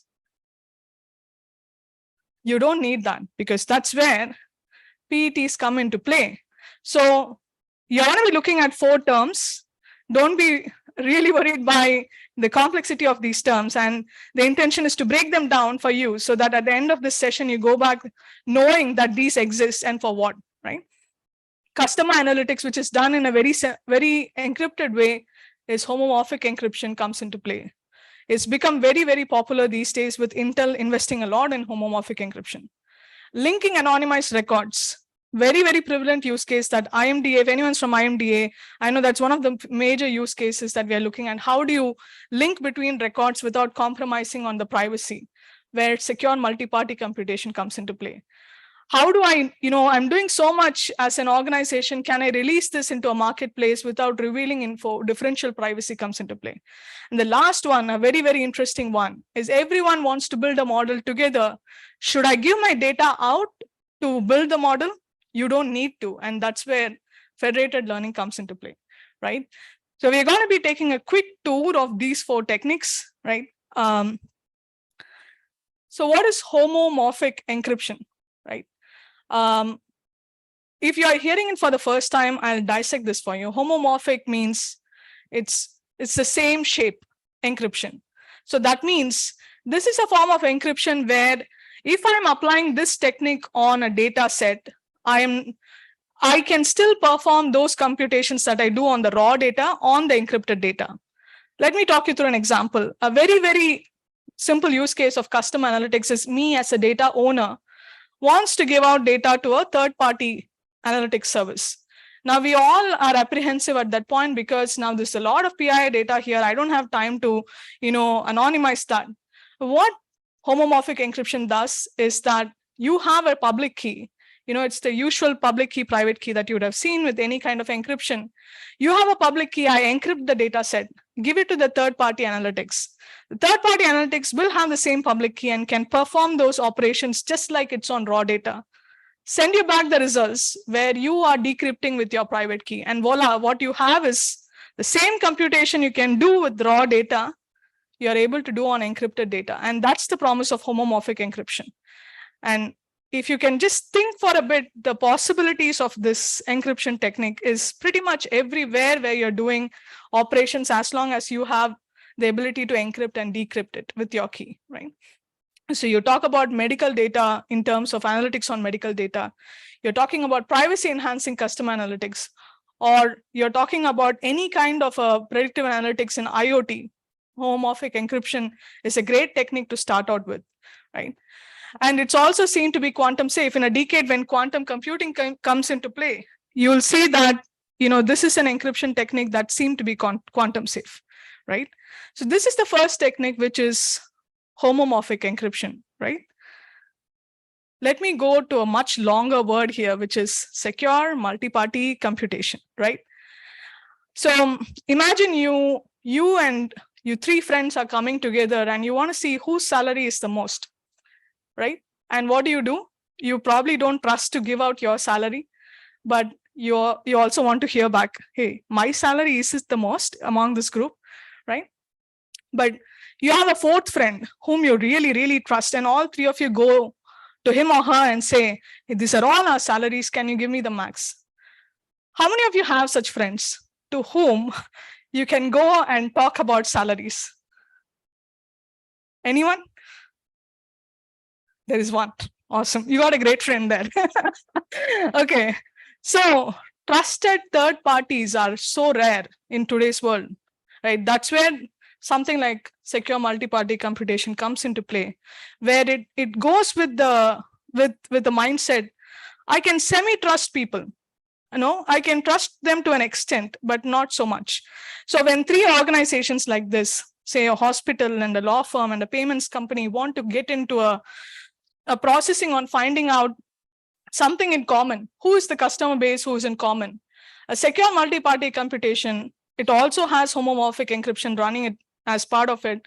It makes sure that two parties are able to compute things together without knowing the other's input, right? I know my input, I come in here and I use the protocol of secure multi-party computation, right?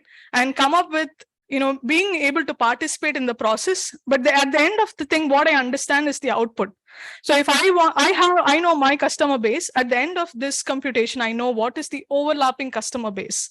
So that's a very, very key use case that we see, that what is the private set that we have? What is the overlap between our customer base? And that's what secure multi-party computation does. So many applications you have for secure multi-party computation, which is e-auctions, e-voting when it comes to us, right? Cross data sharing, any kind of a data sharing, you can start using secure multi-party computation, because data sharing needs to be secure by default, right? And common user base between companies, right?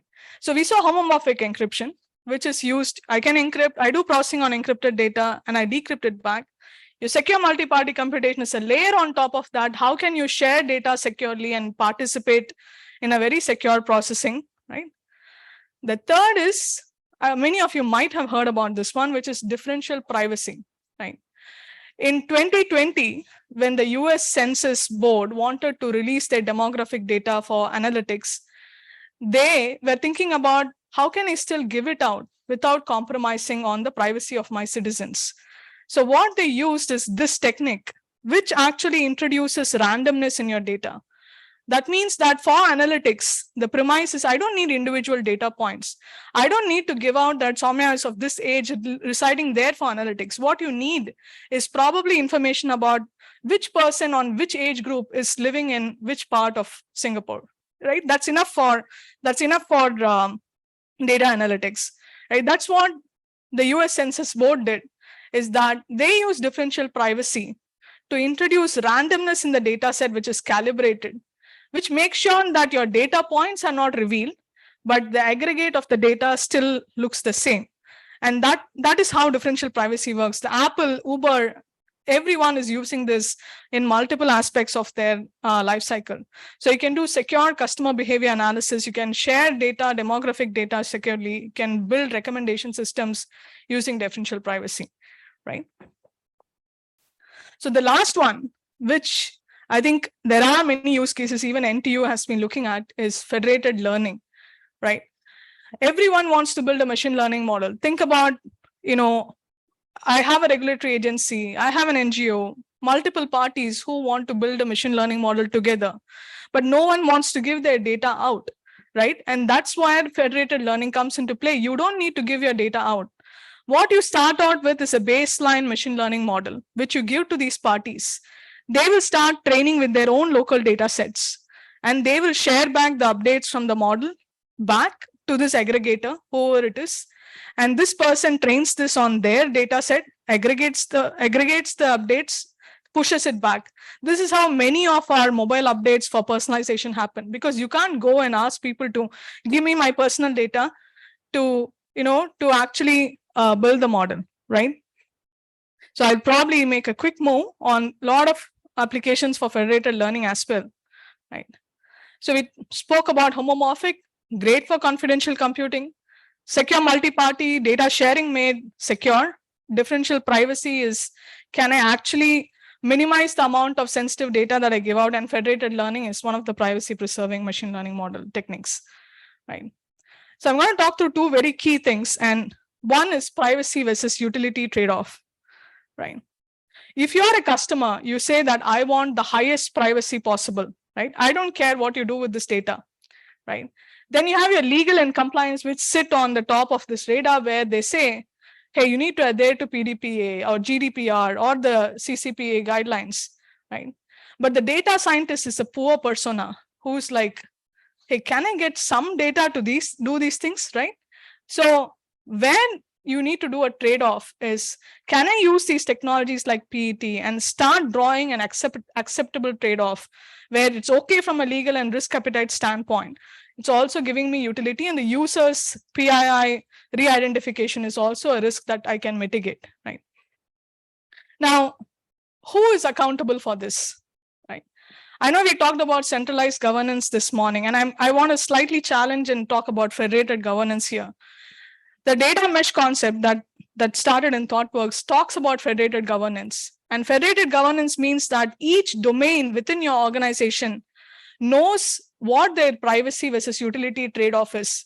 You as a compliance person who's sitting centrally can only have some policies, but you can't go into your HR, you can't go into your manufacturing supply chain domains to say, what does it mean for each of these domains? Because as a health organization, you might have medical data. You might also have food data. Now, medical data is even more sensitive than a food data.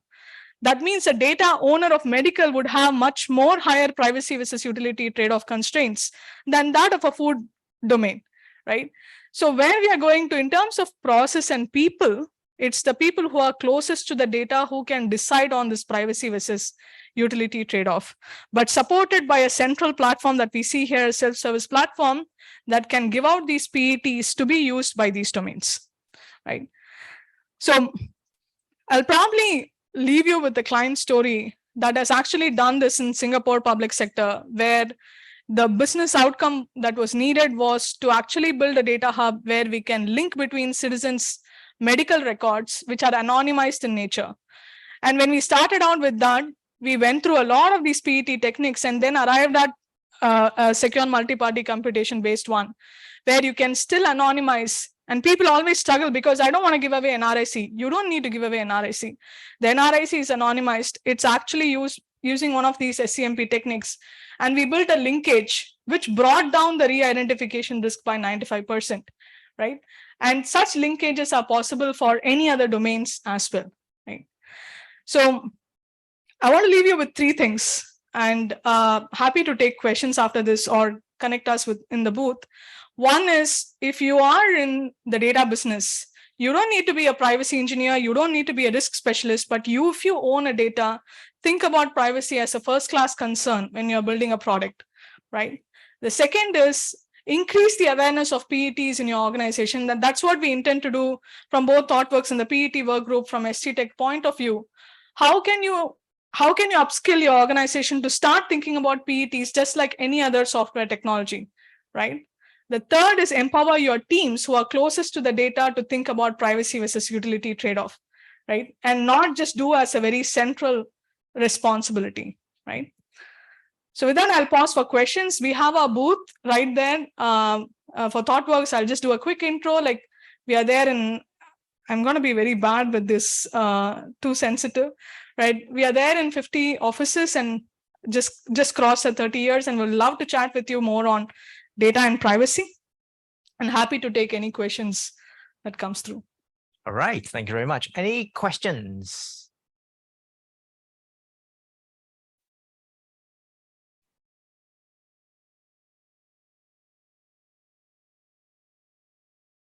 Okay, so what happened is that, let me ask a question, since you all give me the opportunity.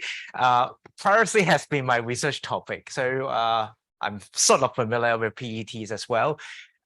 You have mentioned about some of the usages, actual use cases, as well as benefits of those. Based on your experience, what are the typical challenges in terms of implementing PETs in whatever circumstances? I think one of the challenges in implementing PETs is not being able to understand the data well. And that's where the domain data owners come into play. Like I've always been part of a platform team.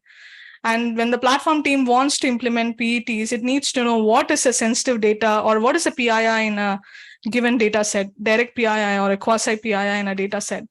And to be able to treat it accordingly, we need to have that domain knowledge. And that's where, it fails because we don't understand the data well, and we don't understand the privacy versus utility trade-off well.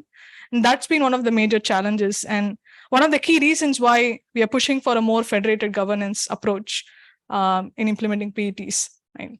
Yeah, I can't agree more, because that's exactly what happened, is that a lot of people don't know what they don't know. And Right. when we speak to people about data and stuff, they basically tell us no for everything. No, we are very worried. Right. So thank you very much once again.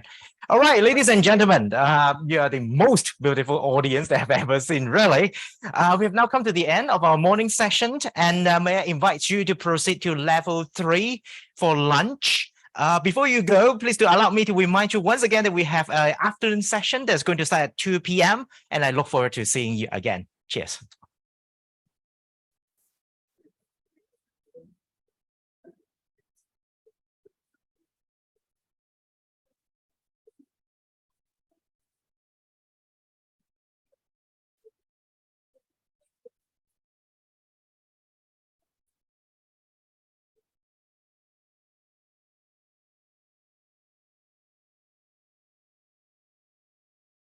Hello, ladies and gentlemen. Good afternoon.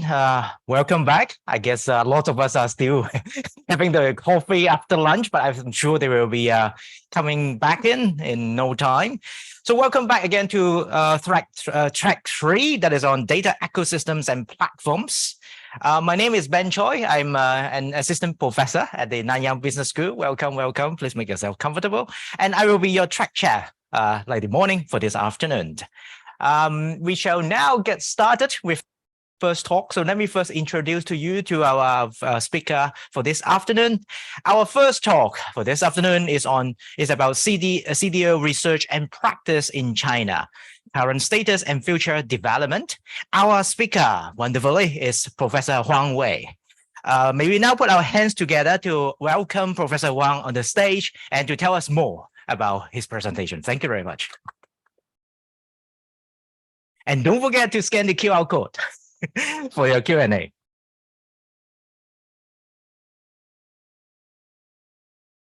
Thanks, Ben, for the introduction. Good afternoon. But also thanks to the host to invite me to come here to share with you about some of the research work we have done in at the start at Shanmuga University, and later on I moved to Shenzhen, Southern University of China, of Science and Technology in China. Right. Currently, I'm in charge of Digital Economy Research Center. So that's the reason actually we have actually become more interested in CDO research and practice, because digital economy, in terms of the implementation at the enterprise level, we need CDO, we need strong leadership, right, to make the digital economy really happen and come true in society. 3 things I would like to share with you. We'll quickly talk about the CDO background. Many of the stuff I think we all are familiar with, but I will move to the CDO research and practice in China, and then with some of the questions actually we are asking ourselves, we don't have answers yet, but I would like to share with you. We all know that today's talk and morning session, they have done excellent work, and we all know CDO, the main role, right, is to really manage organizations' data asset. So their main responsibility, and especially the role, I think I would focus my talk and also our research is on the role and positioning of CIO, because I think the whole thing, especially probably particularly in China, I think is still evolving. It's not something that well-established practice or organizational structure. So it's still evolving over there. So I think the key thing is really position the CDO role contribution to the organization. And then I think they will have healthy future later on. So it's really the role of CDO is to ensure that organization's data is managed effectively, utilized efficiently, and protected appropriately. So we all know that the recent survey from Gartner, good news is that this CDO, I think this probably towards the data, I think shows more towards the US, North America companies kind of a current situation. CDO position has been increased from 12%, that was about 7 years ago, to 67% 3 years ago, right? But also shows that 70% of the respondents reporting they're involved in defining and executing business strategy. So this is the key thing that it shows that CDO, the key role is really to assist a company in the business strategy, right? So we know that in North America, particularly in the US, I think the CDO position and also the functions spread over varieties of industries, including financial sectors, IT, retail, electronics, consumer products, manufacturing, food and beverage, etc. So this morning, we also saw that this gentleman, Richard Wong, he's really, I think, a visionary to organize the first international CDO forum or conference at MIT 17 years ago, right? I think the research in CDO in China, I think also because of Rich's promotion and support the research worldwide, including China, and actually we started to work with him more than 10 years ago after I returned from US, and I worked at Harvard before, and I moved back to my home country, China, more than 10 years ago, and then we worked together in China for the CDO research. So that's the things we know for CDOIO. Some of the data we know that 93%, right? The executives, they say that their organizations now are all interested in not only the data structure, data strategy, but also they have a formal data strategy. But only 67% of those companies, they have CDO position. So obviously there are some companies now, they're very interested in data strategy, but they don't have CDO. They have probably very likely, that's also the case in China. They have actually a vice president in charge of data strategy. I think that's a very good timing that for this conference and later on, that the gap actually really shows a great potential.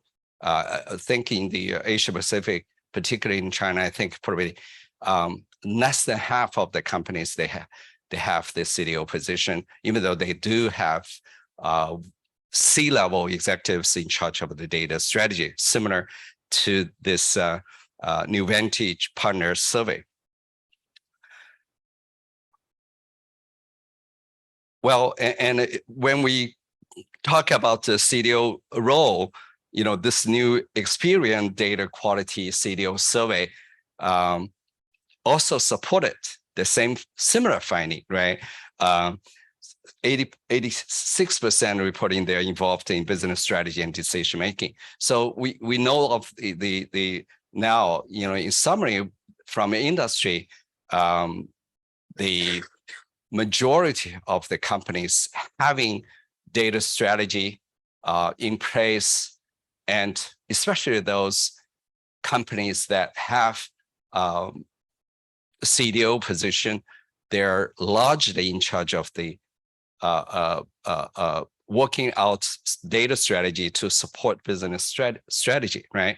So that's the alignment between data strategy and business strategy. So this is actually very typical IS or MI's issue, research issue, aligning the IT strategy with business strategy. We did a very quick kind of a search and a survey on Europe, right? So one of the successful story we had is actually from UK, I think, from UK's Network Rail. Caroline Kalusa, right? She serves as CDO for UK's Network Rail. And her responsibility, we see from the role, is more on implementing initiatives to improve data quality, accessibility, and governance. So we can see that it's more on the data governance area. When we actually look at the literature and also the survey we did, working with REACH in the past years, we found actually there are three major roles. The data governance is one of them. Data strategies is another, we just mentioned. The final one is actually some of the companies, especially in those areas where they are facing kind of a more fierce competition. The CEOs are pushing more kind of a business profit type of the role for CDO. I will mention that especially for China's case, right? Especially Alibaba. So Kalusa in UK, obviously, she has done so well. She has been named one of the top UK's 15 data leaders in 5 years ago, right? So that's we can see from Kalusa's role, that's more towards her role is more on data governance. Okay, so now I'm going to switch. The second part is focusing a little bit more on CDO research in China. As I mentioned earlier, I came back from Harvard to Shanjiaotong, my alma mater, that was more than 10 years ago.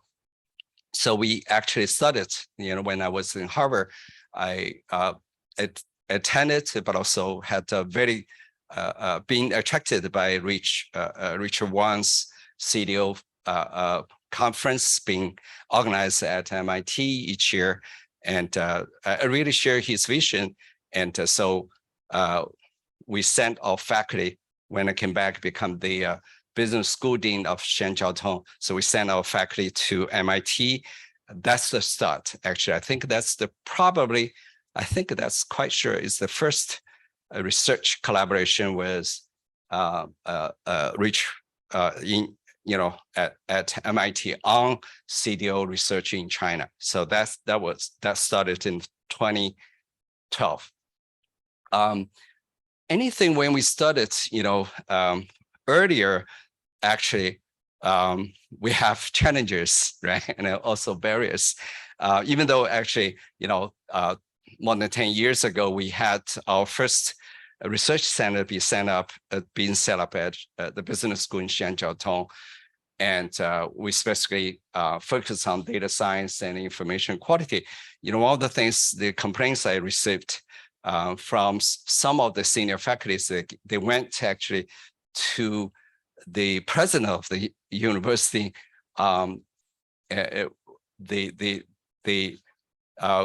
What they complained was that after I was appointed to the dean of the business school, I was trying to lead the business school into the wrong direction. So the president said, why and what specific direction I'm leading the business school to. They say they want, Professor Huang came back from US and then would like to change the business school into data school. So that's the reason is why. So my point is, I shared this story. The point is that when any industry or the academic field, when we do anything new, the key thing is actually to change people's mind mentality.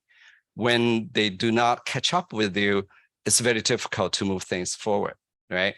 So I think it's the same thing, not only in academic research, but also in business sector. So when we see CDO things happened quite well, we're on the track in US, but in Asia Pacific, even in China, I think it's still neck behind. One of the main reasons is not because of the technology, it's because of the mentality, right? So I think this forum here in Singapore, NTU organized this first CDOIQ international conference in Asia Pacific that will really help change the game and help actually not only update the business and technological development information, but more importantly is the mentality.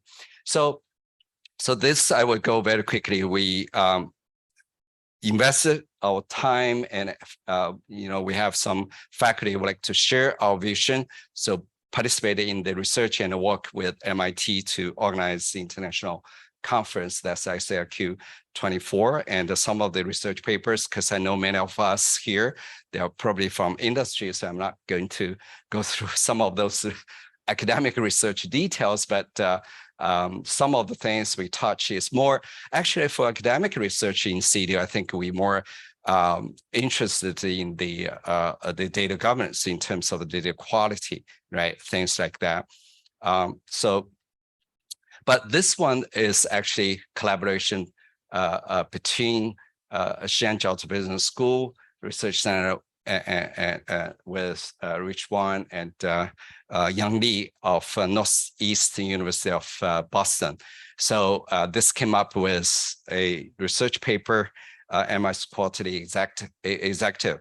But this one is actually based on the intensive interview and follow-up kind of debriefings with CDOs in US, right? So that's actually has very relevant to the industry. So basically this paper, some of those key questions being asked and shares part of the research findings. I'm happy that one of the co-authors, Maggie, she was one of the in China's CDO research. She is one of the pioneer scholars doing research, and she's with us here. This paper also, she is one of the co-authors. So if we record, 10 years ago in US, in those are many of them, they are CDOs or de facto CDOs of US top Fortune 500 companies or government agencies, right? So one of the key things we ask them, what are the functions of a CDO or CDO office? So you can see that their data governance, a function of transformation, that's more about business, and also the enterprise data asset. At that time, some of the companies, the CDO directly reporting to the CEO, but some of them reporting to the CTO, Chief Technology Officer, but even including CFO reporting to, right? Another interesting question is what type of a resource the CDO should have access to. You can see that many of them would be business-related community network of a community in the business units and board members. So definitely that would be beyond normal IT department manager, right? And I like this part, say data has become so complex and bigger, Chief Information Officer cannot handle it anymore and require different role. I think that really shows, but still now I think Asia Pacific, especially in China, still valid, that more and more companies, organizations, they realize that the technical background, C-level executives, they cannot handle such complex situation where data becomes so important, but very complicated, right?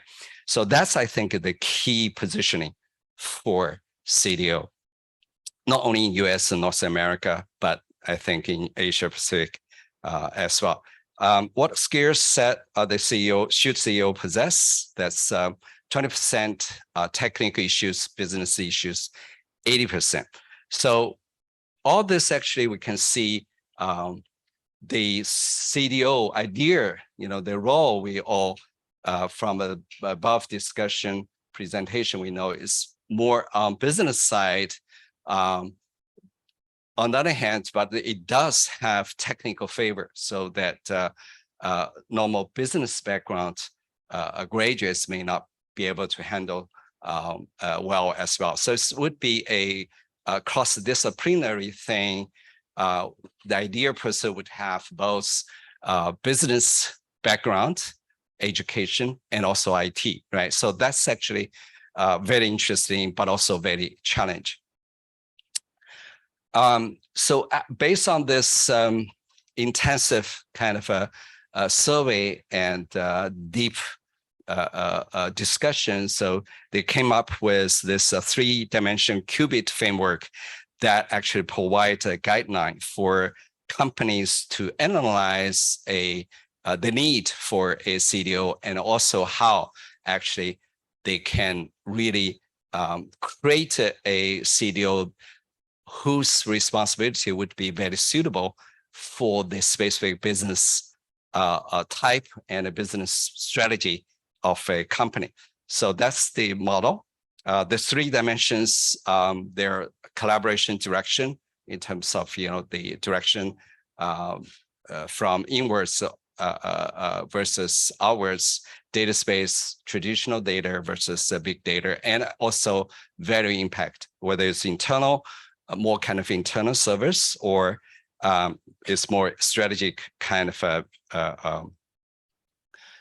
perspective. So based on the interviews, and they can classify in the different industry, different companies, there would be 8 types of the CDOs, right? I'm not going to elaborate further, but ranging from collaborator, report architect, ambassador, analyst, marketer, developer, experimental. Especially, I think the ideal situation would be this experimental number 8. That's exactly, I think, the CDO's role would be ideal for any company, but for a CDO itself, her or himself, that would be more stable and more important to the company, and also for career development. So that's is the research side. And so Shanjiao University Business School, where the first one in China business school focusing the research in CDOs. We also summarize our research finding, published the first Chinese CDO book in China that were also won the national research book 4 years ago. So some of the things I will now talk about the practice in China in CDO. Actually, in China, the first CDO was happened to Alibaba, right? So that was also about 10 years ago. This is the gentleman who was the first CDO in China. Is called Lu Zhaoxi. I will go a little bit faster because of time constraint, but I still want to emphasize at least of her kind of working experiences that actually can show from Alibaba, the first company in China, to have this specific CDO position, really from the business perspective. That also reflects the value, business value of Jack Ma, right, who is the founder of Alibaba. So this gentleman, Jack Ma actually set up Alibaba 1999 after his failure. His company failed to fly off at Beijing. He failed in Beijing, he failed again in Shanghai, and then he was very disappointed and come back to his home city, Hangzhou, to set up Alibaba in 1999. 1 year later in Guangzhou in the south, he found this person, Lu Xi, who actually is not IT person, is not the business person at all. A business major graduate said, oh, he's graduated from hotel management, but he has a very good marketing capability. So he just 1 year he became he sells the products of Alibaba so well. So he was appointed the general manager of in charge of the whole southern region of Alibaba. And then 1 year later, he was promoted to the headquarters in Hangzhou. Then he is in charge of I think, most profitable and successful business for Alibaba. That's Alipay. He spent 7 years, very successful. And then he was appointed as the CDO. 1 year later, he was appointed as CEO. So we can see from Jack Ma's perspective, or Alibaba's perspective, he's CDO. He wants to have the business perspective and be able to generate income.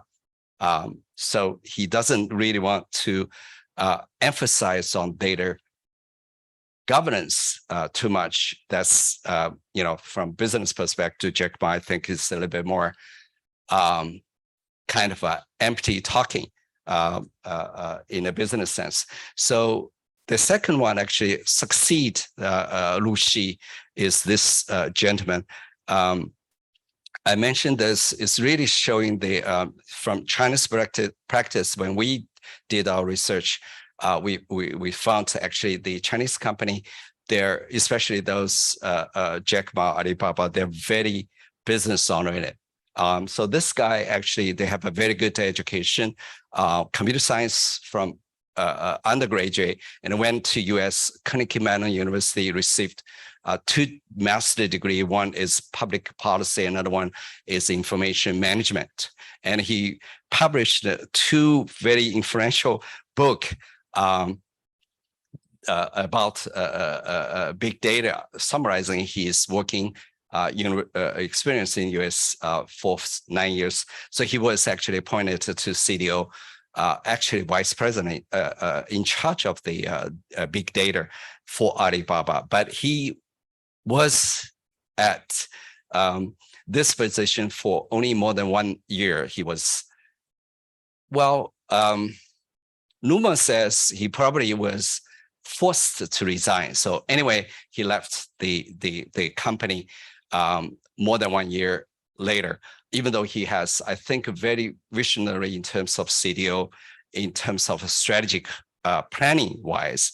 So that's the story about the CDO in China. I can see from the CDO positioning, development in practice in China, I think Alibaba is still one of the leading company in China. We really shows some of the trends and track records for practitioners or anyone who like to do business in China, from CDO perspective.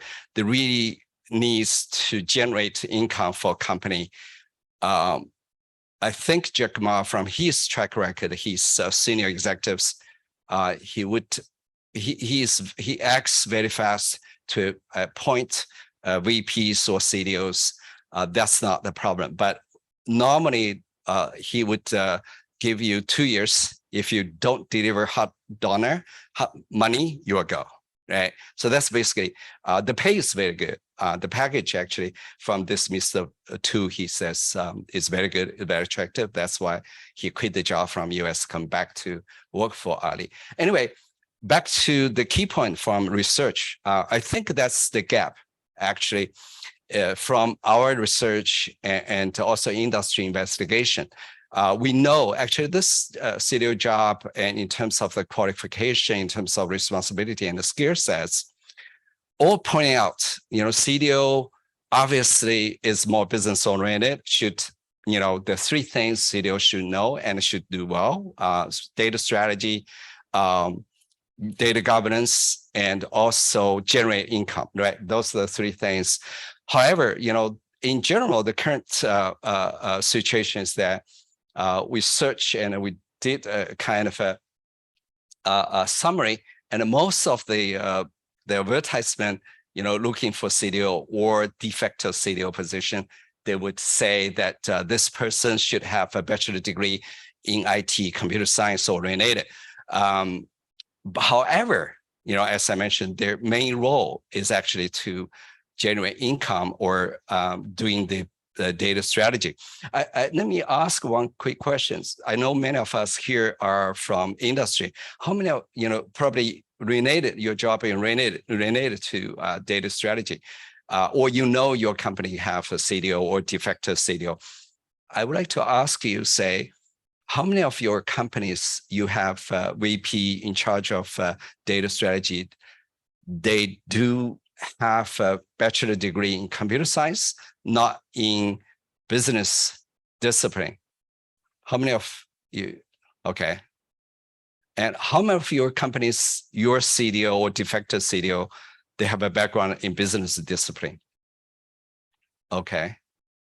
Both. They have 2 degrees.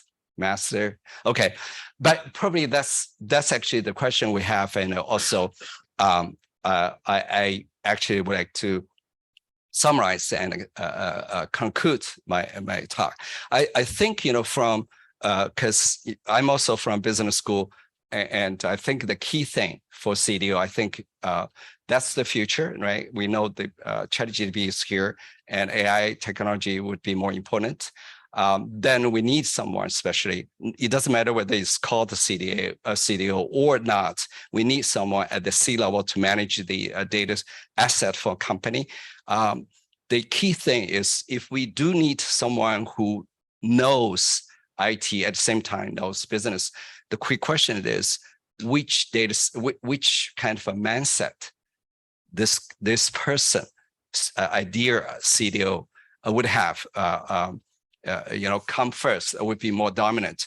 Our argument can probably be biased, but because we from the business school, but also from our research is more business oriented. I would say that would be ideally, from the IS or business school first, because change mentality is more difficult.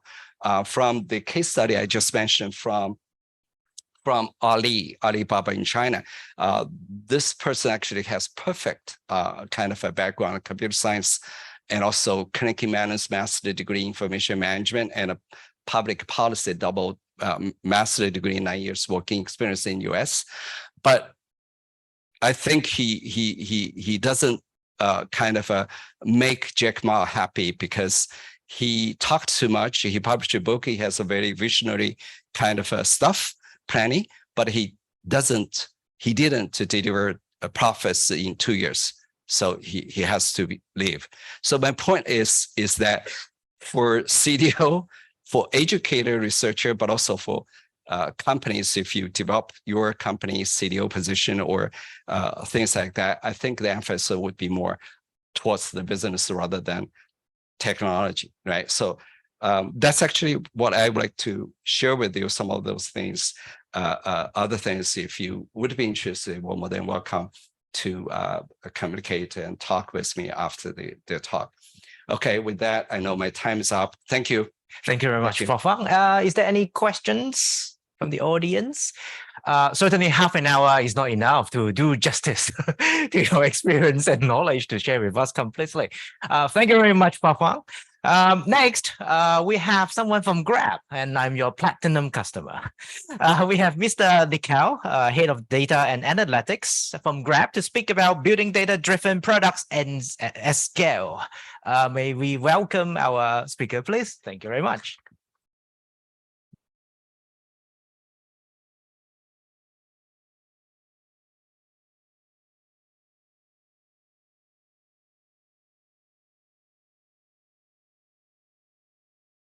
Can you hear me? Yeah. Hey, good afternoon. Good afternoon, folks. Super happy and privileged to be here speaking to all of you today. I'm going to try and give some context about how we build product at Grab and what's the role data plays there. So for the next 30 minutes or so, I'll share some context about the operating frame, share some examples of how we try and address it, and try and make it real for you. But very quickly about Grab, we are a regional transportation platform. That's how we started, as a taxi aggregator app in one city in Malaysia. Today, we are in over 500 cities across 8 countries in Southeast Asia. So about 1 in 20 in Southeast Asia either ride or order or pay with Grab every month. So while we started in transportation, we've transgressed into food, delivery, payments, financial services, and so on. And to give you all a sense of scale, over these last 10 years, so sometime in July last year, we hit a milestone of about 10 billion transactions. So that's 10 billion times that customers have deliberately made a choice to put their trust in us and either order food or take a ride. So essentially, it gives you a sense of how we've scaled, right? The first billion came in our first 5 years. So every billion after that has been like an exponential distribution. But while we've scaled, we've also had to contend with the yin and yang of the network. Because if you think about it, in most of our businesses, we are either operating a 2-sided marketplace or a 3-sided marketplace. And the needs of our customers and key principles are very different. For instance, customers want affordable fares. Drivers want a better livelihood. Merchants want higher revenues, right? So there are these active trade-offs in the marketplace all the time. And on top of it, our customers are very heterogeneous as well. Every major market of ours speaks a different native language, has a different script. There are several dialects underlying. The device mix is different. The types of services they prefer is different. The version of the product that makes sense in Singapore is not what makes sense in Jakarta, is not what makes sense in Ho Chi Minh, and so on. Essentially, the frame of the product is quite complex.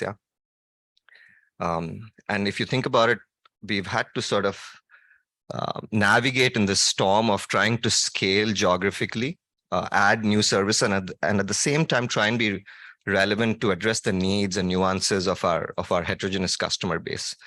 So it's been a forcing function, really, for us to look at data really deeply, understand how our users use our product, where do they spend time on the app, where do they fall off, where are friction points, how do they respond to changes in wait time, to prices, etc. So how do we do this? I'll try and simplify it through 3 vectors. For one, from an organization design perspective. So today at Grab, data teams are federated across product families or functional areas. So every product area would have dedicated data science or analyst representation. And these folks work very closely with their product manager and engineering counterparts. And the idea is you're able to build domain expertise in that product area, and you're able to go deep and solve technical problems. And on top of that, we've also democratized access to data and insight services and so on. It's still not everybody's cup of tea, but if you want the tools, it's available for you. The second vector is around technical infrastructure. So we took a decision early on to invest in platforms for enablement. So we've invested in our own services for logging and ingestion. We've invested in our own customer data platform. We built our own machine learning layers.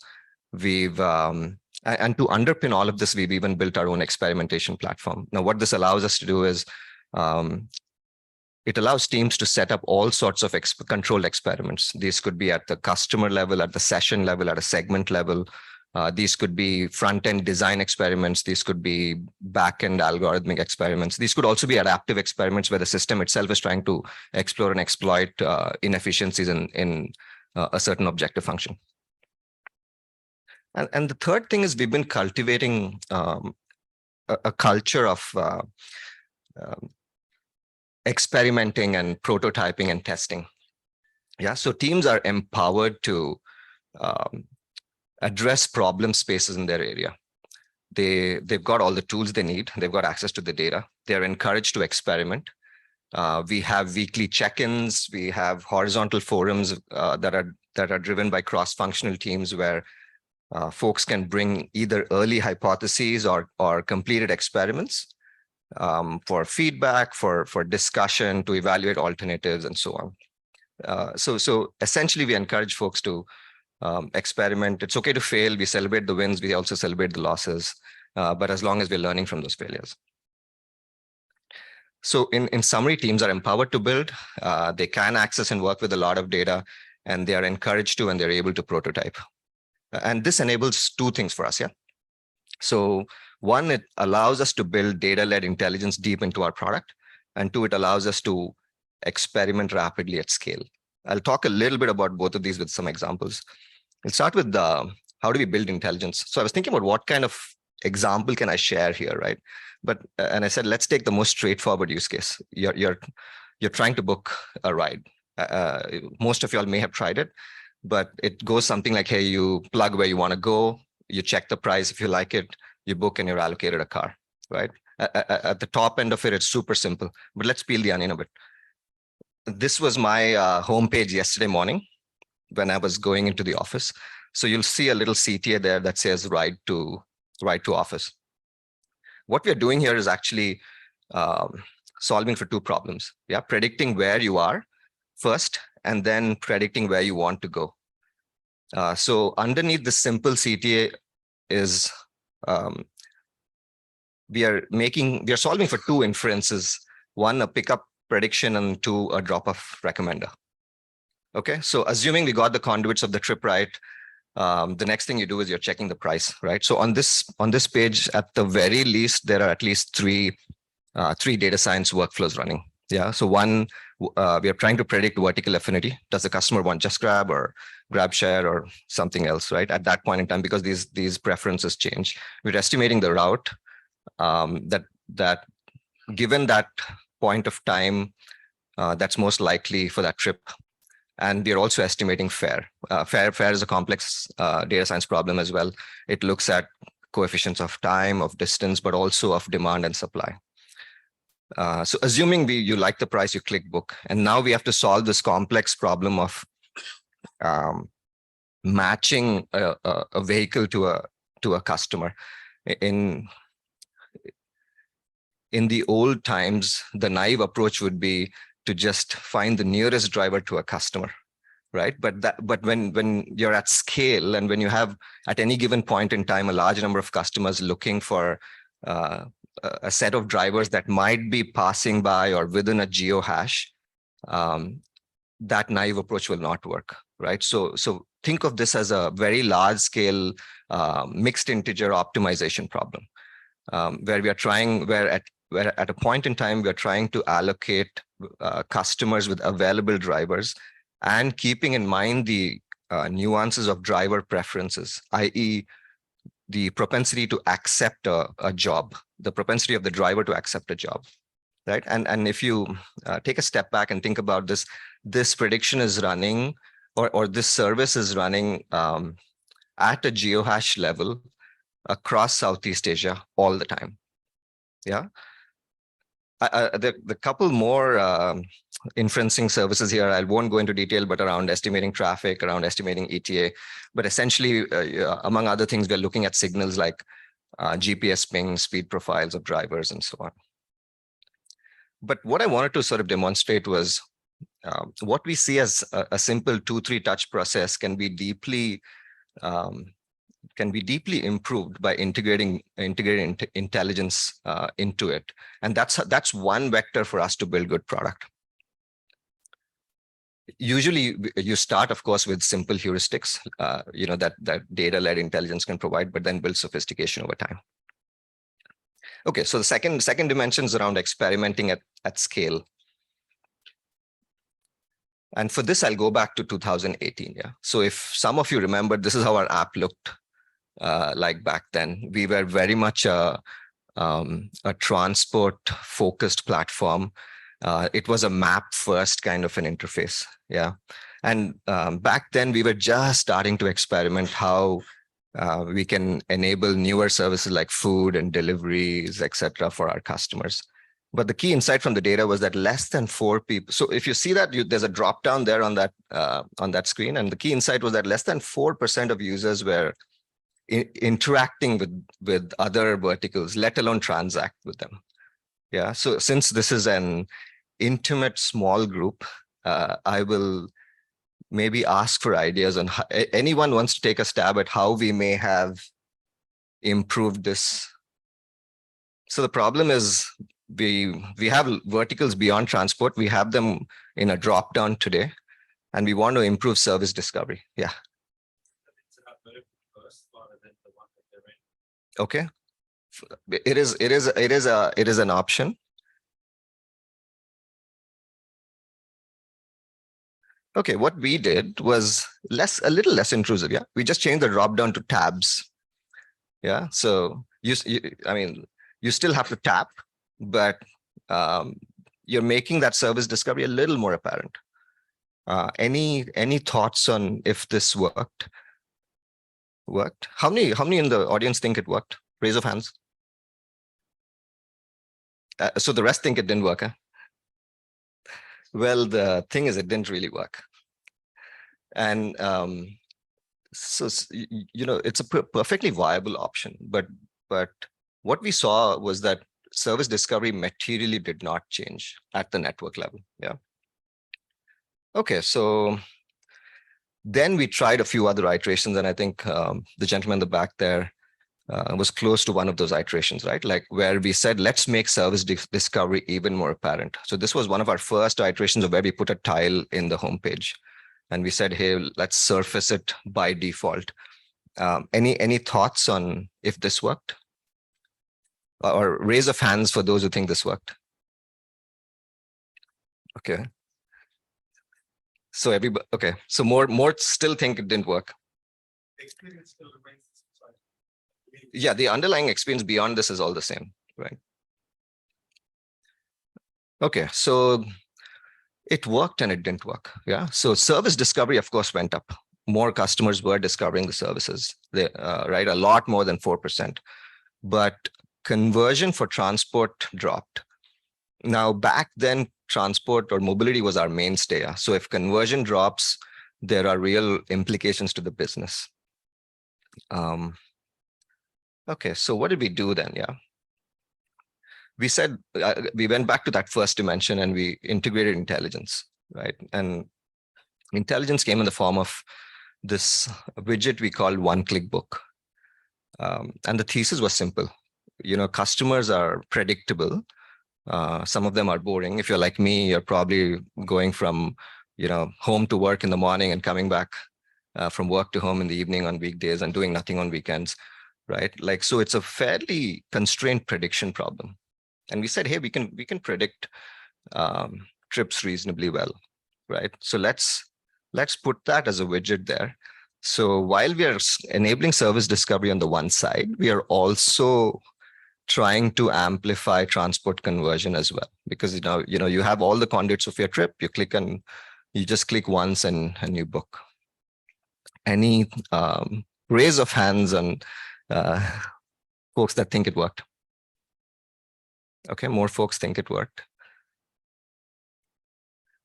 This bombed, yeah. And a few reasons, right? So first, it was not the vertical I wanted, right? Because customers, you might use Just Grab in the morning and take share in the evening. You might use Grab Family over the weekends, right? Like there was another underlying prediction problem here.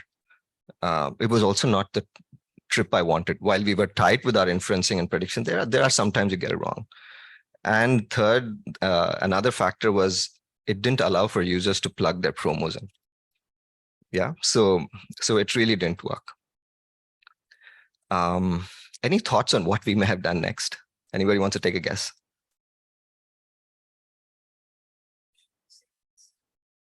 We shift the sequence. Move service discovery up. Okay, what we did was, I shared this in one of my earlier slides, right? We just tightened this prediction service a little bit. Basically, we said we will alter the CTA so that only the prediction is the same, but we are only prompting you about the drop off. Yeah, and this service added at least one more click to the process, if not more than one click. Yeah. Any show of hands on who think it worked? Okay, so the large majority of this room thinks it didn't work. This one worked, yeah. So conversion leapfrog by 0.5 pp, which at scale is quite massive, right? And it tells us that good products come from iterations, because as noble as intentions are, and when you have several different moving pieces, you need an objective data-driven approach to determine how to scale product. Yeah. Okay. So by combining intelligence and by scaling iterations is how we've been able to build product over the years. But are there any pitfalls to all of this? For sure, yeah, 100%, right? And I think I will encourage you all to think about some of these. One is the time of the average build. The moment you want to integrate complexity, that means it's going to take more time, right? In general, data science workflows, you will seldom get it right the first time. Yeah, you have to deal with issues around cold start problems, build critical mass, have better ground truth, better labeling data, and so on, right? Think about the cost of the average experiment. If you want to build a material experiment, engineers and product managers have to get together. Designers probably have to create variants. There's a measurement framework that needs to go in. If the average experiment runs for a week or 2 weeks, that's 1 or 2 weeks of delayed go-to-market, right? So all of those are expensive considerations. Think about the rogue implementation. If you're building a completely human out-of-the-loop system for a high-risk, high-probability kind of service, it can have serious ramifications for the business. Also think about the actual impact from the product for the user. Unless you're able to create step change, there is no point investing in deeply computational services that where inferencing itself is a cost. So be circumspect about complexity. I think a couple of things I keep reinforcing with our teams is, if you're trying to solve for something fundamental, maybe you don't need complexity, right? Like if contact center agents say are not able to get transaction details on their call screens, we need to solve that first before thinking about a chatbot. Yeah. Think about the principle of parsimony, which basically says that if you have multiple models with similar levels of accuracy, the one with fewer variables is actually superior. Yeah, so oftentimes the most simplest solution is also the most elegant. And finally, as some of us purists get attached to the technical complexity of solutions we build, but avoid deep tech for its sake. Unless it is actually solving for a problem, sometimes you don't always need to use these services. But that said, for everything else, machine learn and experiment as much as y'all can. So folks, that's all I had. Hope some of you all were able to take 1 or 2 things back into your own workplaces. Happy to answer any questions. Thank you very much, Nikhil. Any question? Oh, we have a lot. Yes, please. So my question might actually sounds a bit funny. So basically, you have some problems stated over there, which is quite nice. When new products actually get into the recommendation system, your system must rebuild. Yeah. So it's not just actually score; it must rebuild as well. So did you actually have this reiteration of the rebuild of the model issue? Because on my side, there's actually, initially there's this issue, but then I managed to resolve this issue that is actually a real-time rebuild rescore as well. So then every time there's a new product that comes in, or every time there's a new season comes in, like a winter season or summer season, the product will actually just rescore and rebuild along the way. The model will self-learn. Do you actually have that issue? I think we address it in I think, two broad classes of approaches. One, there will be services where new data comes in. Let's say it could be new products coming in, new SKUs coming in, new use cases coming in, right? And for those, we have a process for just retraining those kinds of models, putting them into experimentation frames, and if they are successful from beating the incumbent, they automatically take over. Right, so there is that class. So we do that all the time. And the other is slightly more complex, which are more adaptive sort of solutions, where the model itself is always trying to explore and exploit. Right, keep 25% of traffic, say, on the incumbent, and move it 95% to a winner. Keep iterating, training, do that automatically. And the moment you find a winner, switch the incumbent to become the 5% and get the new model to be 95%, right? I'm overtly simplifying the approach, but we also have these class of services. All right, we have time for one more question. I remember this. That's slide first. So yes, please. My question is much simpler. When you articulated your flow of product build, kudos to you. You made it sound very simple and easy. But how did you identify this is the precise reason you pulled up at each of those stages? You identified 2 or 3 reasons because of which the uptick was not happening. How do you identify that, if you can elaborate? Yeah, so I think one fundamental thing we do is we instrument everything. Yeah, so everything is tracked. Right, our logging and ingestion layers allow us to do that. So one, we have a view on very grainy data, but the other and the more important thing here is because all of these are being run as running as controlled experiments, right? So so let's say we were comparing the one-click book widget with the shortcut. We would probably be assigning users with one flow and some users with the other flow randomly at scale. Users might not even be aware that they're the subject of an experiment. Now, in that controlled scenario, where does the difference come up? Like, what is driving that conversion is very easy to estimate, because you're removing all other confounding factors, because it's a controlled setup. So I think that allows us to very quickly figure out like what might not be working. You can also do a further double click on that to see, based on an experiment between treatment and control, or between all the variants, how do those variants perform across different dimensions, say device types or gender or demographics and so on. And it might give you a little more, if you're looking for that level of detail, a little more insight into which version is working for which segment and for what reason. One last. Now that you've more or less become dominant in Southeast Asia in these businesses, what are the next holy grails for head of Grab data analytics? I won't say we're nowhere near dominant. I think we are working in the marketplace with a set of worthy competitors. We like I mentioned, I think our philosophy of prototyping and experimentation is something we truly believe in.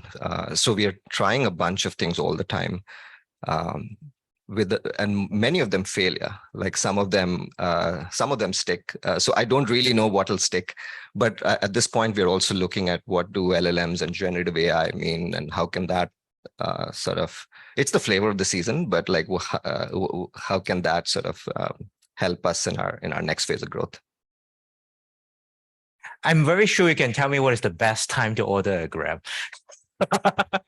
Anyway, thank you very, very much for the talk.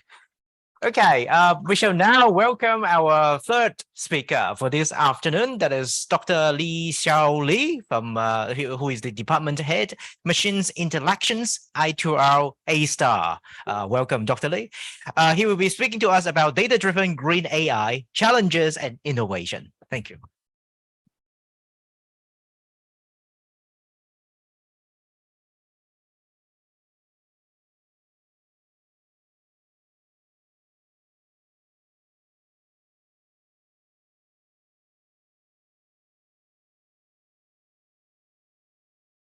Okay, very good afternoon. I'm Xiaoli.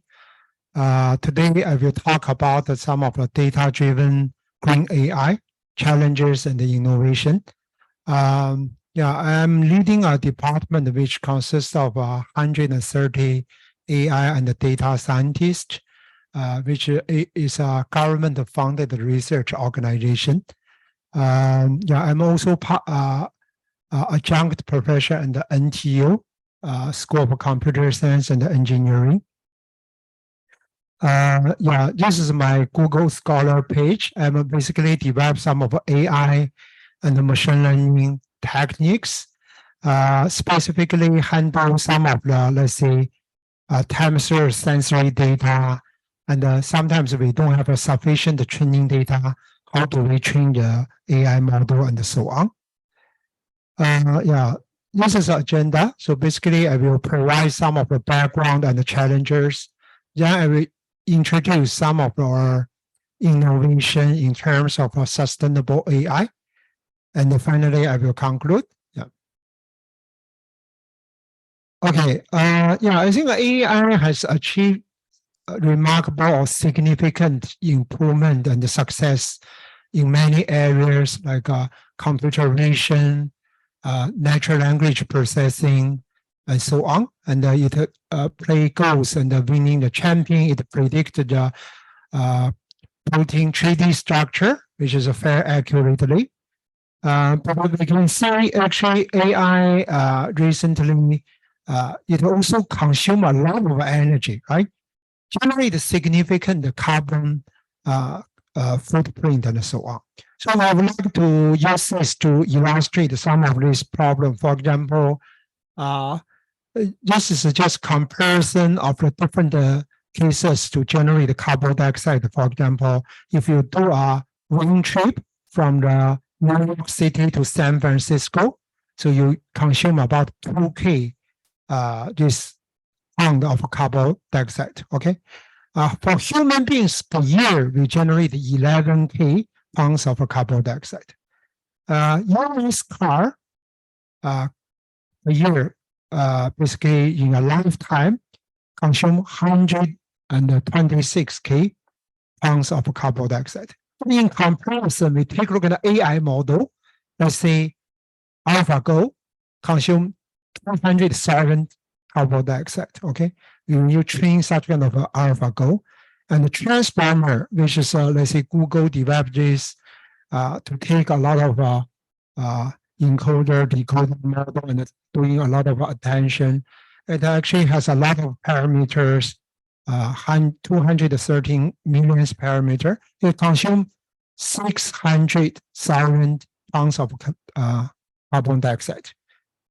600,000, if you compare with a US car in a lifetime, basically the foreign car, basically running in a lifetime, you build a transformer model. If you take a look at GPT-3, actually it consumes even more, 1 million pounds of carbon dioxide. But you can see over time, people are building more and more complicated AI model, which definitely is generate a huge amount of carbon dioxide and also not environmentally friendly.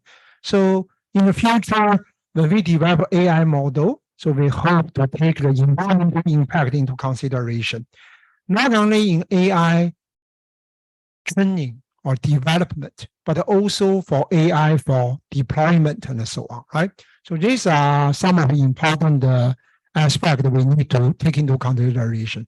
We're not just try to build the AI to make it as accurate as possible, but we also want our model is environmental friendly and so on. So this is a more key idea of this sustainable AI.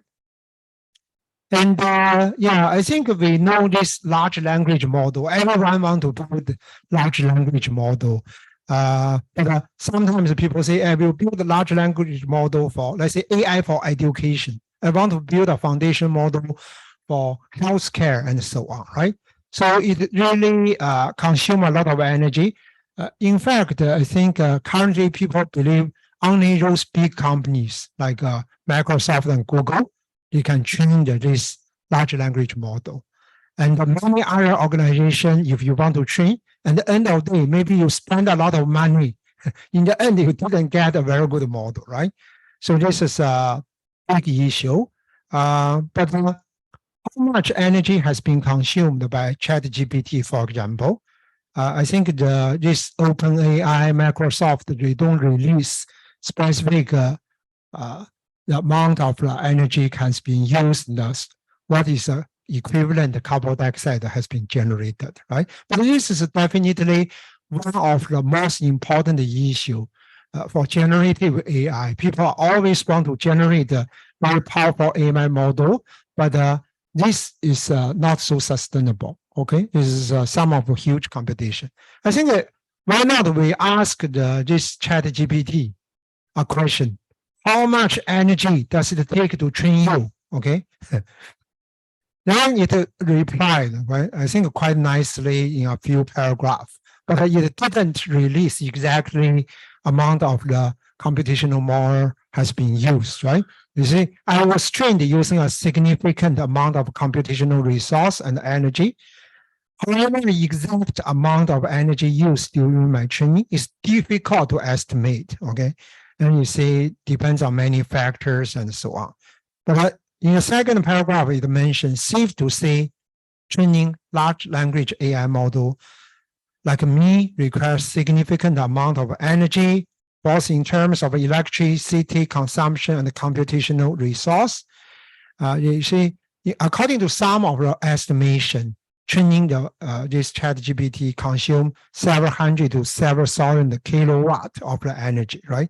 Depends on the specific training process, right? But I think the last paragraph is particularly important because you say basically the future direction. Many researchers, many research organizations, they try to work on developing this more energy efficient AI training techniques and hardware, which could help to reduce environmental impact of a large language machine learning. I think this is a very important research direction, right? So let's say your company has some of the data, public data, and so on. If you want to train a model, how do you design the model which is energy efficient? Okay. I think the important future direction. A-STAR is a government-funded research organization, and under A-STAR we have an AI center which is called CFA, which try to develop some of the technique with regard to sustainable AI for both AI research and for industry. And we basically focus on two research questions. In the next few years, we are developing such kind of technology. One is the sustainable of the AI, try to reduce the carbon emission and the huge computational power consumption by AI model, right? The secondly, I think is AI for sustainability and the sustainable computing. So this tool has a different focus. The first one is focus, how do we design the AI model consume less energy, especially during the training process. The second one is your AI model can help in the sustainable research, sustainable society, and so on, right? I think Singapore also have a 2030 goals on this. So for us, we actually also develop some technology. Before that, we are trying to do some survey to understand a bit more what are the current research for sustainable AI. So one of our paper has been published in this IEEE Computational Intelligence Journal. And we basically summarize a bit what's going on in this domain, especially focus on computational perspective. In the past, there are some survey is not focused on computational perspective, right? So in order to make the AI more sustainable, we are basically in this survey, we categorize into the 4 different aspects. The first one is a computation efficient AI, right? One of the key research topic is compression. For example, we can build a huge AI model with a lot of parameters, with so many layers of the neural network and so on. But during the deployment stage, okay, which will be running for maybe many years and so on. How do you make the AI model smaller by doing some sort of compression, which include some of the different techniques like pruning? Your network is huge, but we will throw away some part of the network to prune some of the nodes and the connections, all this, right? Quantization to reduce the calculation, let's say, much more efficiently. And the knowledge distillation, I think, is an important aspect. Just like a teacher and a student network, we will have a huge teacher network which has been trained, but we want to compress it into a student network, which is smaller, but we also hope the student can learn all the key knowledges from the teacher, right? So this is from computational efficient aspect. But we are also say data efficient AI, right? Like a country like Singapore, not like a China, US, they have a lot of data. Oftentimes we have a limited data, especially limited training data, right? So how do we learn the AI model with less labeled data? You can develop some of the different machine learning techniques on this. So how do we train a model even though sometimes we don't have the labeled data, but in the other domain, maybe we have some data. How do we leverage some of the data from other domain, which is used for your current domain, right? So these are data efficient AI. I believe this is very important, especially for Singapore. We want to learn with less, right? Less data, less resources. Hopefully this also makes sense. But in this survey, we also cover some of other aspects like responsible AI to make AI more fair and privacy-preserving sort of AI, and also make AI more interpretable and also safe, right? So these are all make AI sustainable, right? The people also has a trust on the AI model developed, because in many application, healthcare, and so on, people may not trust the AI, right? So yeah, so this is one of the things we have already done, but we also develop some of the techniques which is work towards the sustainable AI.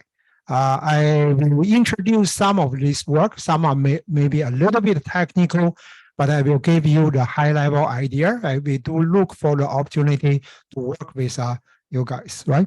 So yeah, so the first, we will give a little bit of background on this, on some of the problem statement that we are working, but it's also work on the sustainable AI aspect, okay? So one thing is, I think in many different domains, manufacturing, healthcare, aerospace, semiconductor, oil and gas, and so on. So we often has this equipment failure cases, right? So it causes a lot of damages and so on.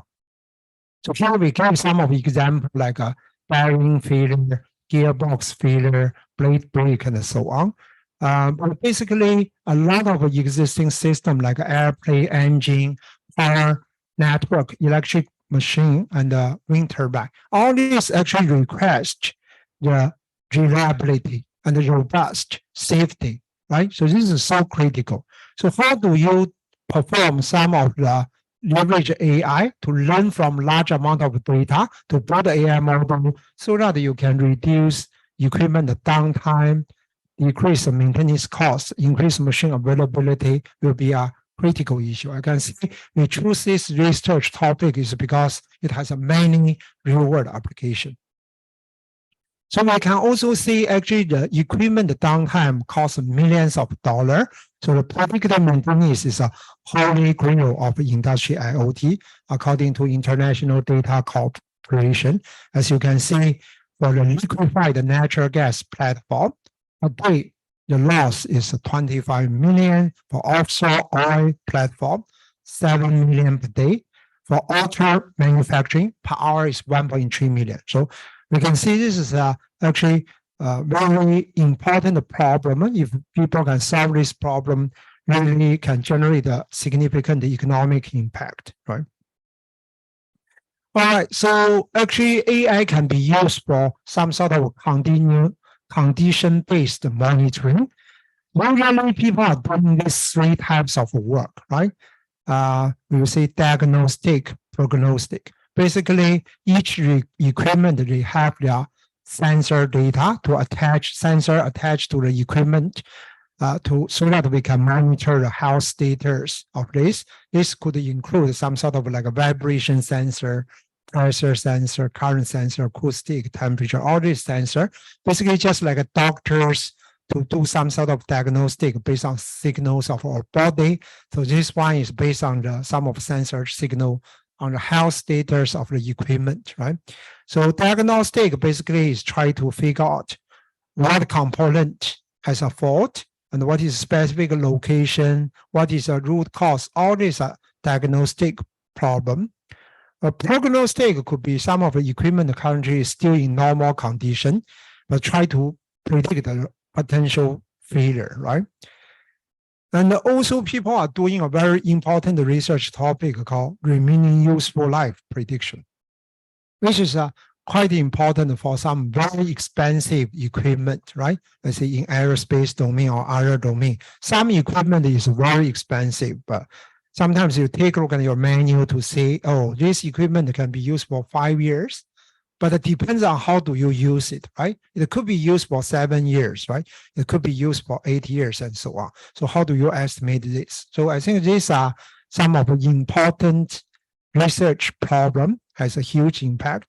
So yeah, but we want to do this time series data analytics, but also in a sustainable way. So this is our research team actually work on this in the past couple of years, and some of us actually to do some research. For example, how do you learn the good representation? Or paper published in some of top AI conference like EGKI, which is the first work to how do we extract the good feature representation from time series sensor data. It's the first work in this area. So actually has been cited more than 1,000 times in the past few years. And some of our work actually also win some of the best paper award for time series data. And we also attend some of the benchmark competition in terms of hard disk failure prediction, and then becomes one of the winner of this competition. So we developed some of the deep learning based approach and the transfer learning based approach and the model compression. I think we will talk about some of these detailed things in the next few slides. Okay, the first one I think very interesting is how do we do the knowledge distillation. Basically, you will have a big AI model, but you want to compress this model into the smaller model, but you want to, hopefully it is still very accurate, right? So you want to learn from a big model. Usually we will say this could be a teacher model. The smaller model, just like a student model, but we want to use it for compress, but it can learn the good knowledge from teacher, okay? Specifically, the teacher model in this case is LSTM model, a deep learning model, but we also can compress it into the CNN model, which could be a smaller model. So we use it for the remaining useful life prediction using some public available data. Okay, so this is how do we play this game to actually try to compress the model into the big model to smaller model, yet to keep it as accurate as possible. So basically, all this AI model, they will basically consist of a few steps. The first step is a feature extraction step, right? From the time series sensor data, you try to extract some of the feature. Then the second step is more like a prediction step. You make use of a feature plus some of a machine learning model, so you can do the prediction, right? So the top part in this diagram is actually the teacher learning process to do some feature extraction, then use some regression model to predict what is remaining useful life of the expensive equipment, okay? The bottom part will be student model, okay? Which is a student, you also want to extract the feature, also want to make some prediction, okay? So for student to learn from a teacher, we will use this GAN-based approach. GAN is actually one of the AI top 10 AI breakthrough in the past few years is try to has a generator, has a discriminator, right? So the generator here, we've tried to do generate some of the feature representation. So the discriminator try to maximize the similarity between the teacher and the student. So we force the teacher and the student to generate similar feature, right? The teacher can be trained using the big model, is pretty accurate. But we want to say, okay, teacher can extract this feature. Can student, even though it's a smaller model, can you also generate similar feature? So we use a GAN-based approach, which is a guarantee you can generate a pretty similar feature, okay? This is more like in the feature level. So in the prediction level, we also try to force the student to learn from teacher in terms of prediction accuracy. The teacher and the student prediction, in loss function, we want to make them as similar as possible. And the student also try to make it learn from training data to generate the prediction similar to the ground truth, okay? So this is a little bit technical details, but in general, teacher is very big. Teacher can learn from some of the big training data to learn such kind of model. But student, instead of to learn a big model, it's a smaller model, but it can actually get a fairly accurate model so that the student can be deployed into some of the edge device to do a good job as well, right? So here we also want to put some of the experimental result. Just say, this is a regression model. So the value is some sort of error, smaller the better, right? So you can evaluate them using root mean square error or some sort of score. This is a teacher network, student network. And you also have a teacher network. So we find, teacher usually is much accurate than student. But goes through our knowledge distillation, we can say in the end also student can, through the knowledge distillation, we can generate a model, which is also pretty accurate, just like a teacher, right? Learn the student model. So we also compare with a teacher and a student. The model size is much smaller, and we also need much less calculation for this, okay? I will briefly talk about a few other things, just briefly. So we are also doing some research like a domain adaptation. Let's say you have some data in Europe, you want to build some model, but you want to apply in Southeast Asia, but there are some key differences. For example, temperature could be different. So in this case, we will perform some sort of a transfer learning and domain adaptation. But one of the problem is how do you address the domain shift problem? Because source and target are different.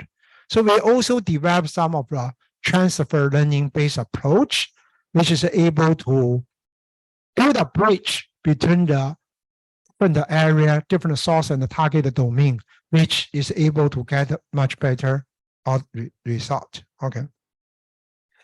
So the next one I will say, sometimes we don't have the sufficient training data. So especially in temperature sensor data, not like an image, you know, this dog, this cat. Temperature sensor data, you take a look at the signal, you also don't know whether it's a good one and a bad one, right?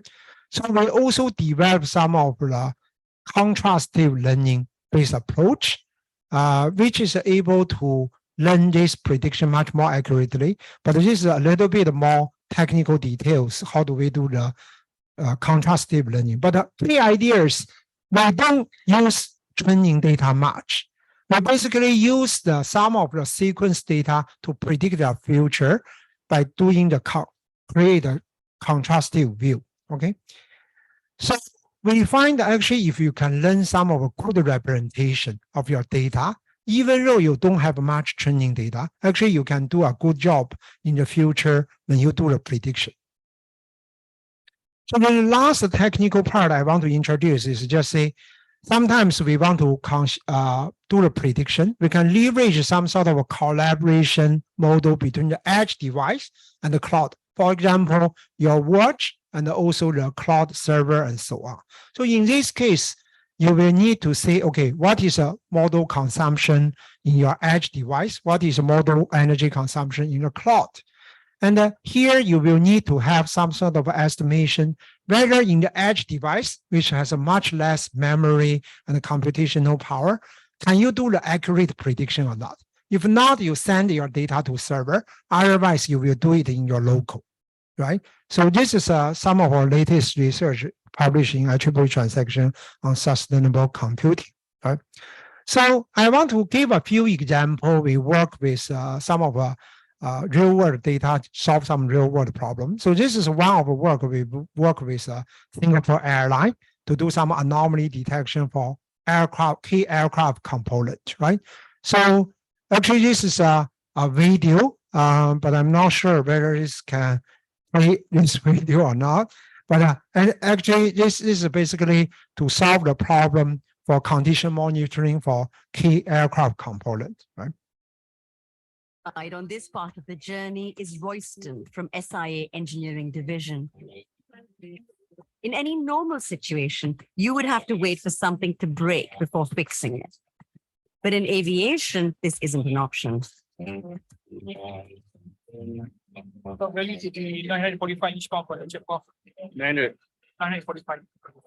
So we're looking at an integrated drive generator that is currently being replaced on the aircraft engine due to a defect that was picked up by the aircraft systems. Okay, what is an integrated drive generator then? Generator that derives power from the turning of the engine blades to generate electricity for everyone on board, powering the various aircraft systems and your in-flight entertainment. So we're trying to use the latest technology to shift reactive maintenance when something pops up at an untimely occasion to predictive maintenance so that we can do something proactive before it actually fails on board.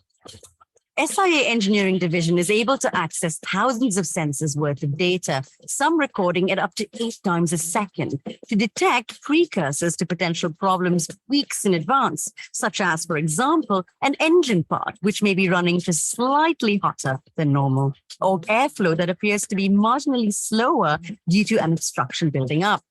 By working with agencies such as the Agency for Science, Technology and Research, ASTAR, and using artificial intelligence methods such as machine learning to examine sensor data, this system can flag problems before anything can go wrong. All right, so this is one of the example. We work with SIA to solve some of the problem. This is another example, basically to detect the excavation detection on some unauthorized excavation activity. We work with some of government agency and a private company. The last example, we also work with a bank on the ATM machine condition monitoring. All right, I think this is pretty much I want to talk. Basically, today we actually build a lot of AI model and also make use of AI model to do a prediction, which consume a lot of energy. So there are some of the different ways to solve this problem. For example, sometimes we compress AI model so that during the deployment stage, it can keep running but consume less energy. Domain adaptation, you actually try to make use of some of the data in your source domain, solve the problem in another domain, okay? And some of the unsupervised representation, how do you collaborate between the edge and cloud to save the energy? Last, I just want to say, sometimes the people think about to build a model for ChatGPT, for example, consume a lot of energy. But the truth is, when you are doing the inference, okay, which consume the far exceed the training cost, okay, which is during the model execution stage, because so many people are using it, okay? It uses more than 3,000 plus 800 server to run the inference. You train a model, consume some energy. When you deploy it for 1 week, then you consume the energy is more than you are training the model. If you keep running to serve to provide such kind of service, it consumes more, right? So yeah, I would like to thank my team member for a lot of R&D work to work with doing some research as well as doing some of the real world project. Thank you. Yeah, thank you very much for your attention. Yeah. All right, thank you very much, Dr. Lee. Any questions from anyone? Okay, I do have a quick question. Since you are so deeply and intimately involved in advancing the cutting edge of the core body of knowledge, ChatGPT has been the topic. So I'm just wondering, what is your take on that? Some people say that, wow, this is going to be important, replace everything. Some people say that, well, this is too much of a hype. What is your take? Yes, thank you for this very important question. I think maybe go through many different some of this ChatGPT process people are using. I think personally, I feel this has a huge impact to the human society, because in many different tasks, let's say ChatGPT, they are training using the 1/3 of the web, which is able to generate a lot of things to help people to improve the productivity and the efficiency in many different tasks, right? Sort of like text summarization, Q&A, those chatbots, all this are pretty much important when people want to write some of proposal, to write some of draft, all this. I think it is a very important invention and also huge impact to the society. But I want to say the ChatGPT can do something, but maybe can do 50% of something, right? You still need to human beings to work on this unfinished product or these things, unfinished draft or something. Then you keep improving so that you can achieve a very good result, right? Another thing is different domain may need some domain-specific ChatGPT and so on. For example, we are doing something related that could be time series sensor data. You can collect a lot of data, time series data, maybe variable sensor, maybe some equipment sensor. You all can collect data. I think in some of the domain, you can build in your own domain-specific foundation model, which will be specifically served on a certain industry, which may have some of a huge successful rate than the pure ChatGPT. Yeah, thank you. Yeah. Thank you very much, Dr. Lee. Yeah. Excellent sharing. Thank you again. Okay, ladies and gentlemen, you are the lovely bunch. We have now come to the end of this track for today.